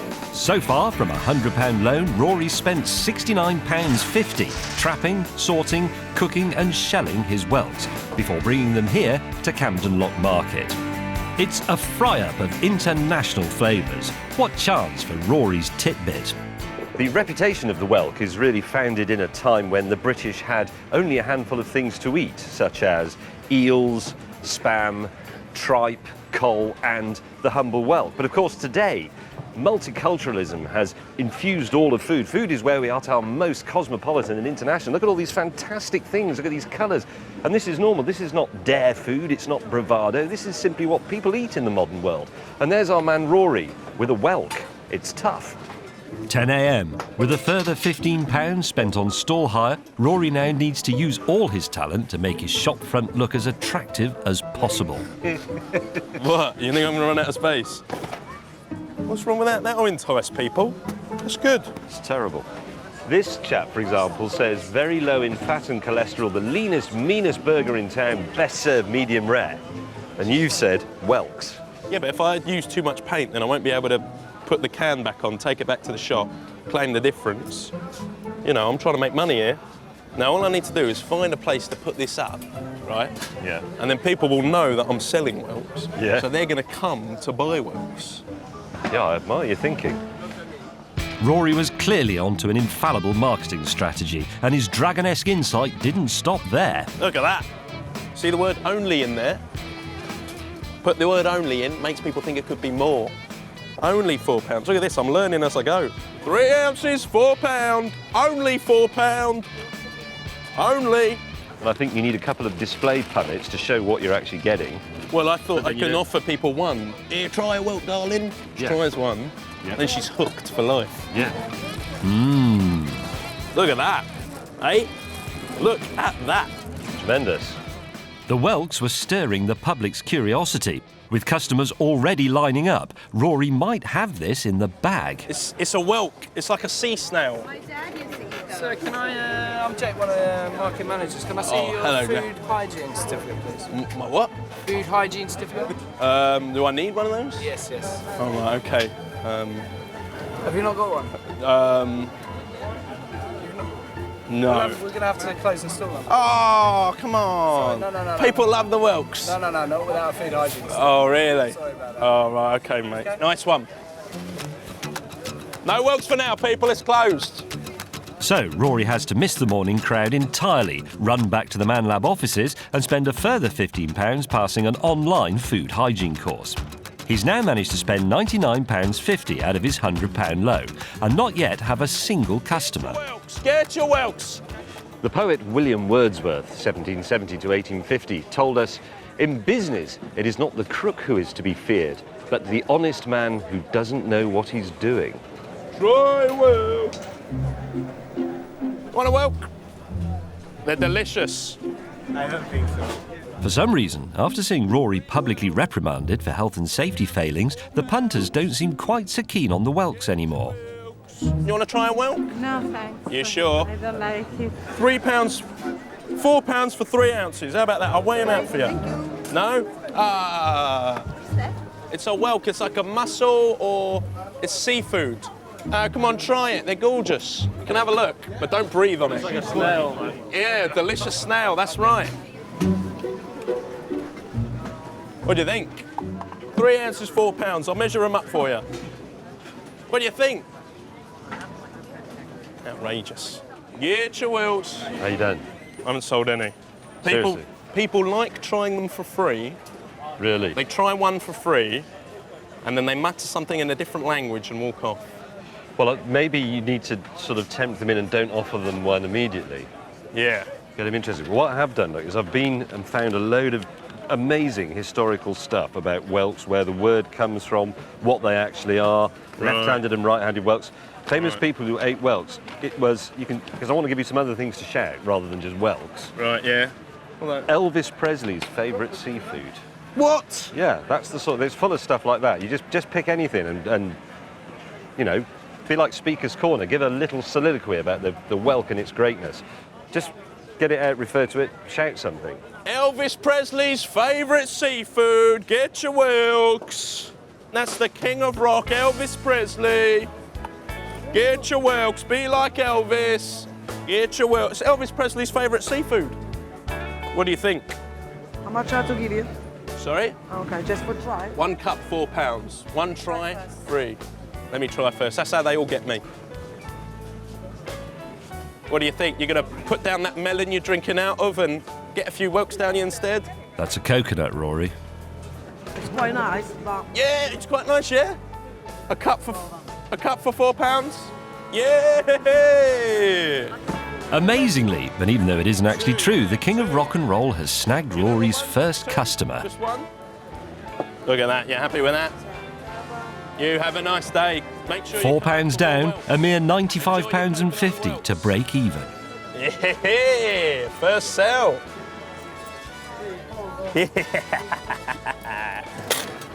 Nice, nice, nice. Right, now I'm cooking with gas. 4 whelks, £3. With the whole of Camden now an expert on Elvis and whelks, it's time for some new patter. Baby whelks are cannibalistic. That's right, ladies and gentlemen. Baby whelks used to be cannibalistic. Come on, guys. These whelks, ladies and gentlemen, they've got a large single foot, which helps them track their prey.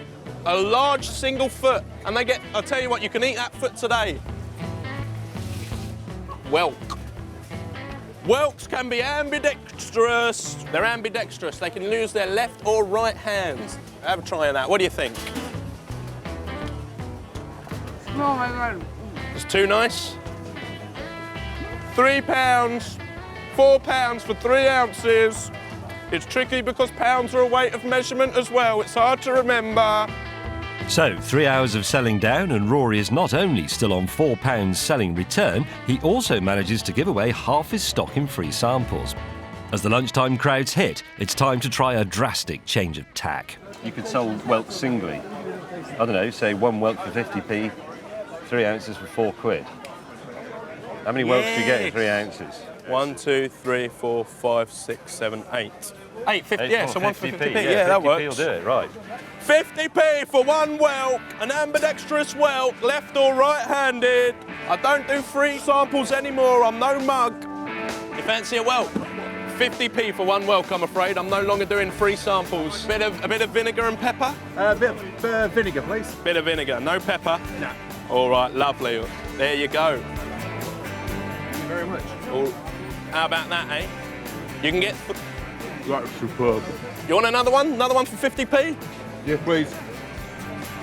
Lovely, Jubilee. Get that down, yeah. Oh, that was so good. Got to say, that was excellent. Cheers very much. Cheers, guys. Bloody mugs. Another hard-earned pound in the coffers. An immediate return for single whelk trading. This might be the way to go. Fresh from the shores of Whitstable. What do you think? Amazing. You try that. You'll never eat a kebab again, I'm telling you. Thank you so much. You ever been to Whitstable in Kent? Now you have. You have in your mouth. You've been there in your mouth. 50p for one whelk. No, I'm not eating. I'll give it to you for free. If I eat it? And you give me 50p. It's nice, isn't it? You want another one? You don't want another one, but it is quite nice. It's reasonable. People may not be willing to shell out for shellfish, but the curiosity factor is tempting them to try one. 50p at a time is slow going though. Even after 2 more hours, Rory has only made another 30 quid. And the competition is stiff. Small chicken doner wraps, please. One size of third. James, what are you doing? I'm just checking out the competition. What are you doing? Fantastic. 50p. Mejor que va tutto el mundo, il pollo che va, pruébalo un poco. In business terms, the people of this market are acting locally but thinking globally, because visitors come here from all over the world. It's very trendy, very cosmopolitan, and there is every language imaginable spoken here. There is Polish over there, Urdu, Jamaican patois, Cantonese, Spanish. The men on the Turkish kebab stall can speak English, Spanish, French, German, Italian and Turkish. And that's where Rory's going wrong. Masa prosto z Polski. 条条看一看啊，中国的非常有名的。Whelks, 50p, one whelk. Whelk. I think part of the problem is you're not being multicultural. This is a very multicultural place. There's all these languages and people can talk to their customers in any language. These guys here can speak 5 languages. The Pakistani blokes can speak 4 languages. I've translated some whelk things. Right. This is it. One last push to turn mollusks into moolah. With a hasty price slash on pots and a cunningly concealed prompter, Barker's multicultural around-the-world whelks opens its doors. We're going to start with Norwegian. Any Norwegians out there? Kom and kjop. Kom and kjop. Snegler. Sengler. Albanian is pupri. Any Albanians out there want some pooply? Im Dorf für Wellhornschnecken. In Dorf Wellhornschnecken. Wellhornschnecken. Wellhornschnecken. Rory is starting to draw a crowd. They wonder why Harry Potter has aged so terribly and is now running a whelk stall. Optimo Loco. In Oppidon Whelks. In Oppidon Whelks. 50p. And where there's a crowd, there's money. 50p for one. Yeah. You want 2? You want 2? The different languages help. Multilingual Rory is a hit. The money is piling in. You want pepper and vinegar? One whelk, 50p. Or a cup for £4. Cup of whelk for £4. Cup of whelks for £4.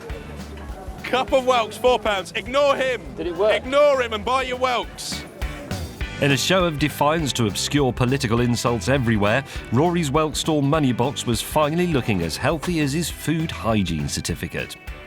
But as the last punter headed into the Camden sunset, the question remained, can any idiot run a whelk stall? Now, Rory Barker, I have here on this clipboard the accounts for your first day of trading. Now, obviously, if Rory was going to set up for life as a whelker, he'd have capital costs, like he'd have to buy a fridge and probably a van. So we're not including those. These are the expenses you incurred on the day. You started with £100, and you spent bus ride, buying extra whelks, hire of the waders, copy of the Beano, £99.50. Oh.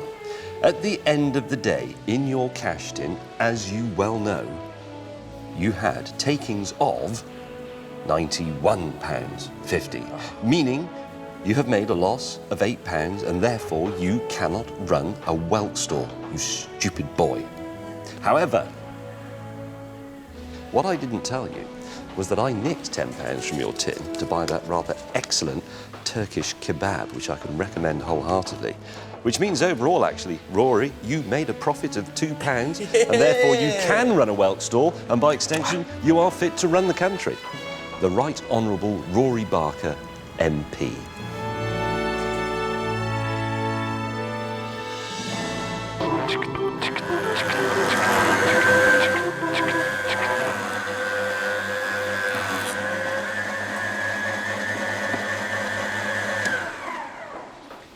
Here's a problem we've identified in the Man Lab, and I bet millions of you have done it at home, in the office, in the garden, in your own workshop. I made a cup of tea, and I knew I hadn't finished it, because you always know when you've still got half a cup of tea left, but I've put it somewhere and forgotten where it is. And after a while, I remembered that actually it was over here, look, because I came over to help these guys do something on the Swiss Army bicycle. And now, as a result of that, that has gone completely stone cold and is undrinkable.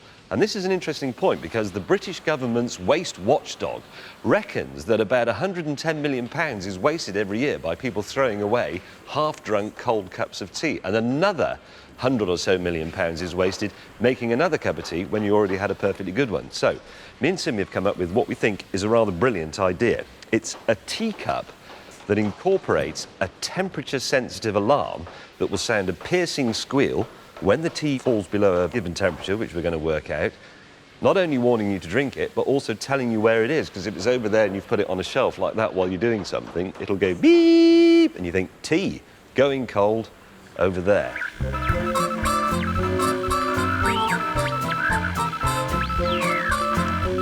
What we will have to establish by careful and scientific experimentation is the temperature at which tea has become too cold to drink.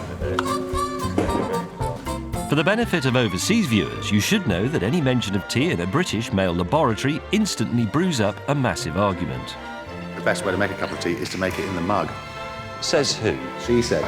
Scientists. Tea scientists. Bollocks. Even though there is a lot of social stigma attached to it, I still think the milk should go in first. Milk goes in last in the cup. No, but I think that spoils the taste. Because if you've got a large volume of tea and you add the cold milk, the milk is scalded by the tea. I make it in the mug, put the milk in last.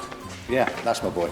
But if the milk is in the cup first, the tea is added to it gradually and heats it up gently, so it doesn't change the molecular structure of the milk and it tastes better. So if you put the tea into the cup, the temperature of the cup will take away some of the heat from the tea, so it won't be boiling when you add the milk, so the milk won't get scalded and ruin the taste. Yes, but you've still got, even in a fairly small cup like this, you've got a massive volume of hot tea, and as we know from the first and second law of thermodynamics, it won't pass from the cooler to the hotter. That volume of heat has that small volume of milk to heat up, whereas if you pour the tea into the milk, the cameraman's given up. Anyway. Eventually, we managed to coax our cameraman back with the promise of a nice hot cup of tea. Milk first. Right, back to our alarm. We're using an old thermometer, which we will attach to the bottom of the mug. The thermometer's needle is attached to a bimetallic strip, two pieces of metal that coil or uncoil in reaction to heat. We can demonstrate this using this hot air machine that we've found. Can you see it moving? Yeah. Hey, look at that. Inside our reappropriated thermometer, we're putting a battery and a buzzer. We will connect the loop of wire one end back. The needle will be attached to the battery and the buzzer in an electrical circuit. As it cools. So, when the temperature in the tea drops to almost undrinkable levels, the needle will complete the circuit, setting off the buzzer. Whoa! Your tea is getting cold. That's perfect, isn't it?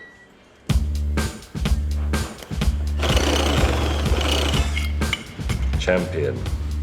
The difficulty with a teacup alarm is that, like Ronnie Corbett with a violin, it's incredibly small and fiddly.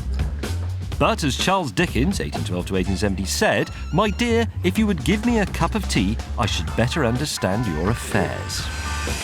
Want some tea?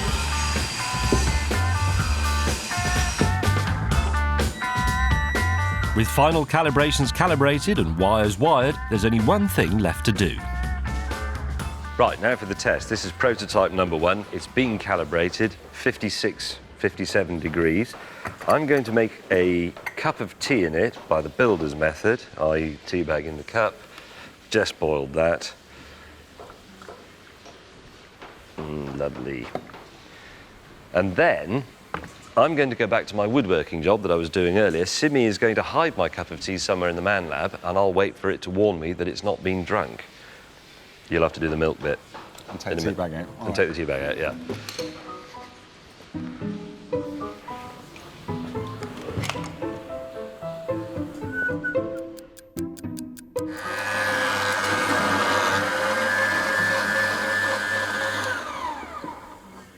It's now just coming up for 10 minutes since Sim hid the cup of tea. It is amazing what you can achieve in the time it takes a cup of tea to become too cold to drink.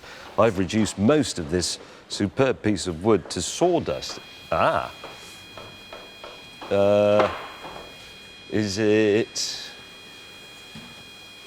Yes, it is.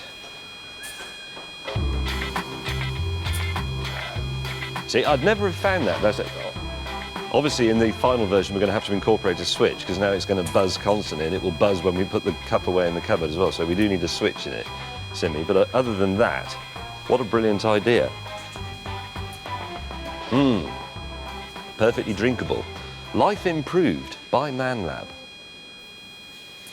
It's actually a terrible cup of tea, Simi. Oh, you weren't supposed to drink it. Tastes of solder. There's probably a few little metal filings, and don't drink it all. It's work in progress, James.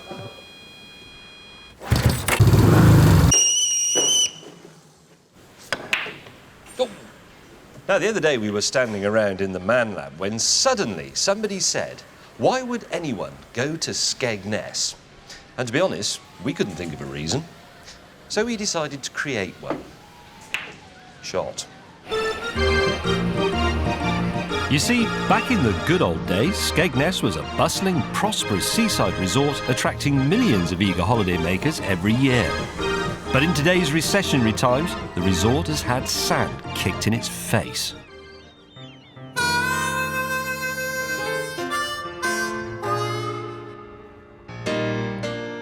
Not only have we been competing with one of the wettest summers on record, but also with the economic downturn, people haven't got a lot of money to spend. I don't know whether it's the weather or just people aren't coming out and spending, but there's not really that many people wandering about. While the ill wind of the economic downturn blows cold on Skeggy, there is one place that has no trouble attracting tourists and their money. Scotland is wetter and colder and foggier than Skegness, but in 2010 it attracted 10 million visitors, generating over £11 billion. And why? It's all because Scotland has its own world-famous monster. A glorious summer's day and tourists sunning themselves on the bank of Loch Ness. Could this be Scotland's most famous tourist attraction? It's hard to say what it might be, but hoteliers along Loch Ness know only too well it's a promise of better times ahead. These Nessie sightings always occur in the run-up to the tourist season, oddly enough. And it isn't just the Scots who are at it. Ireland has its leprechauns, it has its giant construction project, and all that helped it to about €3 billion back in 2010. And Wales, Wales's national flag is really just a sort of monster marketing campaign. Even the Isle of Man's full of fairies. How can Skeggy compete? All it has is a small clock tower and a 100-year-old statue of a camp fisherman. We can do better. We've come up with a simple plan for instant economic recovery, something to bring the tourist money flooding back in. We're going to give Skegness its own monster.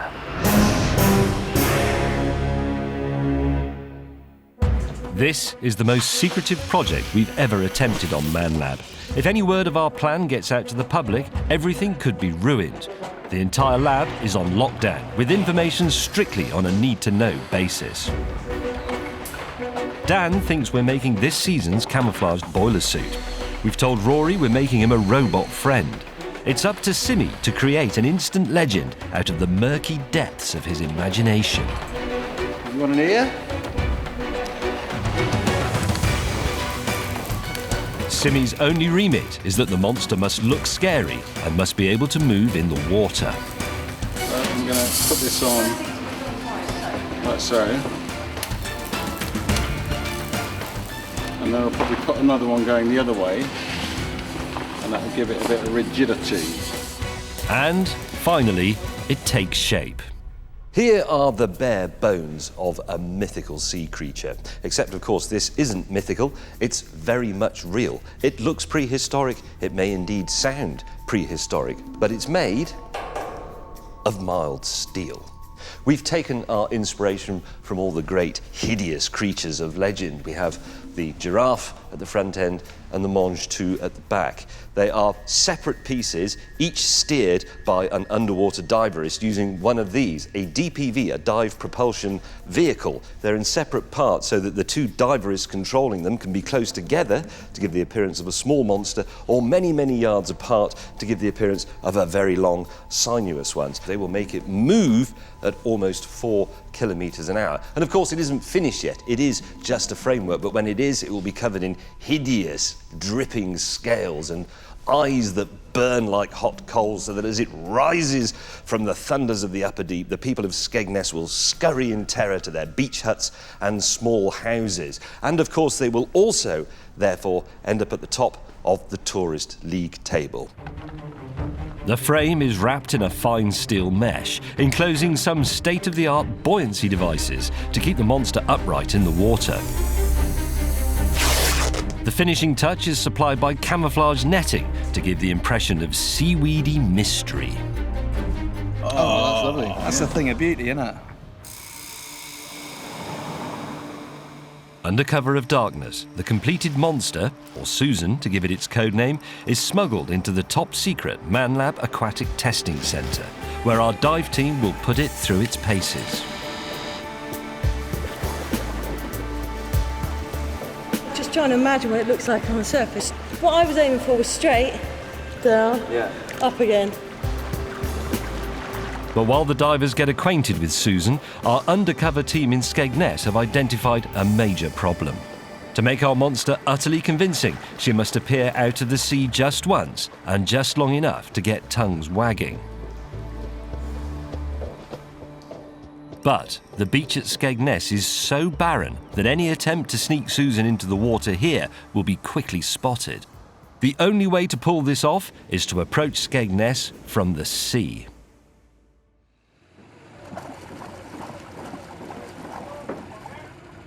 This operation obviously must be conducted in utmost secrecy. We're ready to launch here, but we're nowhere near Skegness. We're about 20 nautical miles down the coast, actually in the north of Norfolk. Skegness, of course, is in Lincolnshire. Such meticulous planning should guarantee the absolute secrecy of our mission. But then our boat turns up. The small sailing vessel we'd asked Rory to organise is in fact a gigantic 80-foot bright yellow landing craft. While the crew try their best to hide it, I attempt to draw attention away from our seaborne ambition by pretending we're making a very different film. Dad's Army Scene 4, take 2. Action. It's been over 40 years, but even so, the adventures of Warmington, the people who populated this mythical town, are still very much alive in the hearts and minds of the people who live here. And the locals say that if you come here late at night, the sound of the water gently lapping in this harbour seems to be saying they don't like it up 'em, Captain Mannering. With the locals suitably confused and with Susan securely in the hold, I disguise myself and sneak aboard, our monstrous secret intact.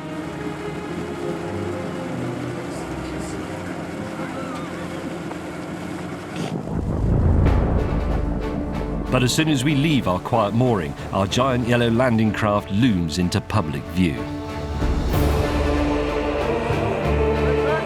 We look like a contingent of militant Liberal Democrats bent on the invasion of Cromer. It's an unexpected yet effective smokescreen. I'm still wearing my Cornish fisherman's disguise whilst we make our way out of the harbour, just in case anybody spots me and makes the connection between ManLab and what's going to happen later.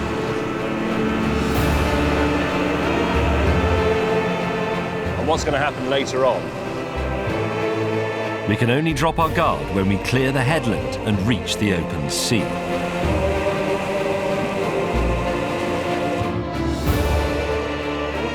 "20 miles distant, a sleepy seaside town has no idea that it'll soon be elevated to the pantheon of myth and legend."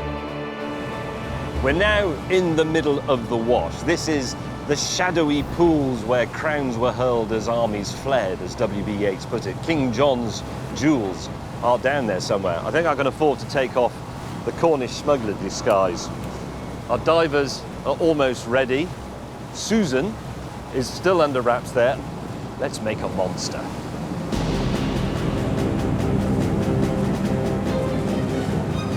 What we have here is the eye of the monster, which is actually made out of half of a tennis ball with a bit of white paint put on it. But from a distance, obviously, this will look extremely convincing. Anybody will see that and say, yes, yes, that's a monster. But while we scurry about getting Susan shipshape, we receive some worrying news from north of the border. The Scots, it seems, have launched a preemptive strike. There's been a very interesting development in the field of aquatic monsters. There's been a sighting of the Loch Ness monster. I'm sure you've seen it. Here it is. Now, the man who took this has been hunting for Nessie for over a quarter of a century, and when he finally sees it, he takes one low-resolution picture, which he says was from the back of his small boat, and the monster was something like a quarter of a mile away. But you can see from this picture, this is very close indeed, and he's clearly in something like the crow's nest of HMS Victory. It's obviously rubbish. We know it's rubbish. The American tourists that flood in know it's rubbish, but it's a lovely myth, and who can blame them? This sort of thing actually makes millions of pounds for that area of Scotland. And when Scotland devolves, none of this will come to us. They will float off northwards with their monster, and what will we be left with? Nothing, except that. What we're doing is not dishonest. It's no more dishonest than this. We're just helping Skegness along a bit. After 3 hours, our target, like Brighton, hoves into view. I'm back in disguise. We've got to get going quite soon, otherwise we're going to draw attention to ourselves. I might start some fishing in a minute. We're 400 yards from the shore. The divers are ready. The wind is favourable. Our self-propelled, mild-stilled two-part camouflage creature with tennis ball eyes is about to rewrite economic history. She shall smash the long-held monster monopoly of our Celtic cousins and wrestle jobs and cash from Nessie's weakened jaws. As Susan is towed into position, we wish her Godspeed. Go forth, O monster of Skegness, go forth and take the myth out of Scotland.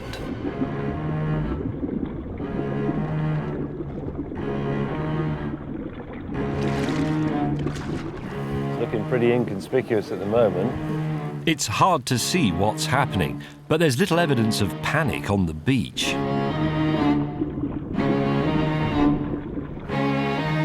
The only hard information comes from a support team that's nearly as far from the monster as we are. We know that the monster surfaced. One of the divers' heads appeared at one point, but apparently it looked like part of the monster. So now the trick is we've got to get the monster back on board this boat without anybody seeing that we're putting a monster back on board a boat. And that's all we need. As long as, I mean, it only takes one person to have photographed it or made a short piece of film of it, and we're good. Less actually is more with aquatic sea monsters. 20 minutes later, the divers return, and I can tell from their faces that something has gone horribly wrong. The dive boat appears to be missing a very important passenger. Have we lost a bit? Have you lost half the monster? Where's it gone? It's got down somewhere. It's getting into the rib, clipped on the side, and it must have come off or something. Have you lost the PSV as well? Yes, yeah. It's all gone? Yeah. How deep was it? What, 2 metres? It's a big current. Yeah, get on the bottom, sit on the bottom and I'm straight across the seabed. So the whole head of the monster is off the, how far off the beach do you think it is? It's a devastating turn of events. With Susan lost to Davy Jones, our hopes for a monster-led Skegness-related economic miracle seem sunk without trace.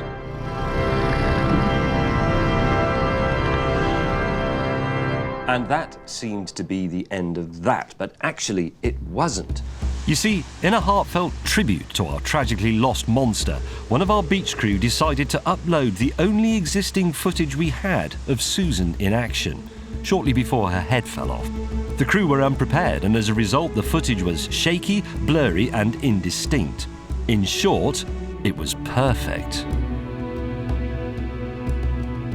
Slowly, views started to increase, and before we knew it, we were into the hundreds. Comments started appearing, theories flying around as to what this strange and shoddily piloted shape could be. And then we hit the headlines. The local Skegness paper picked up on the story, and suddenly Susan was front page news. The views went into the thousands. Other websites started linking to our video, and conspiracy theories got even more outlandish. It's Nessie on her holidays, you dumbasses. Driftwood. This is quite clearly a basking shark. Susan was snowballing. The national papers, led by the Daily Mail, caught wind of our monster. Skegness monster sites started appearing up and down the country. Got an email came in after yesterday's show from a listener who lives up in Skegness. If you go to YouTube, just type in Skegness monster. I was sceptical at first. Now I'm not so sure. Have you two now seen this? I'm just looking at it, and I'm at that 29, 30 That second is some bit. kind of monster. No, Christian. This is the North Sea. There's all sorts of things out there happening all the time. That looks like it's a flotsam and jetsam, that's all Yeah. it is. No It's bits a of crate. woods. It's a sightseeing thing, isn't it? Just seeing is believing. There's a bit that's clearly looks like a head and a tail. That is a sea monster of some kind. And then Susan went global. What we had just about written off as a colossal failure had somehow become one of the biggest successes we've had on Man Lab. I do not know, I am difficult to determine, says a man from Japan. Driftwood. I know buffalo timber, daft bouncers, chips. At our last count, the first and final voyage of Susan was on course to break 1 million views. And even the economy of Skegness was on a slow but significant upturn. Earlier, a person did come up and they did ask me about sea monster. They bought a 99 anyway. If people keep coming and looking for a sea monster, buying 99s, I'm happy. That's a 99 that would still be in the freezer without Susan. The mayor is absolutely delighted. I welcome the Skegness monster, and thank you very much, Mr. Monster, for actually giving us the added value of people's interest in our result.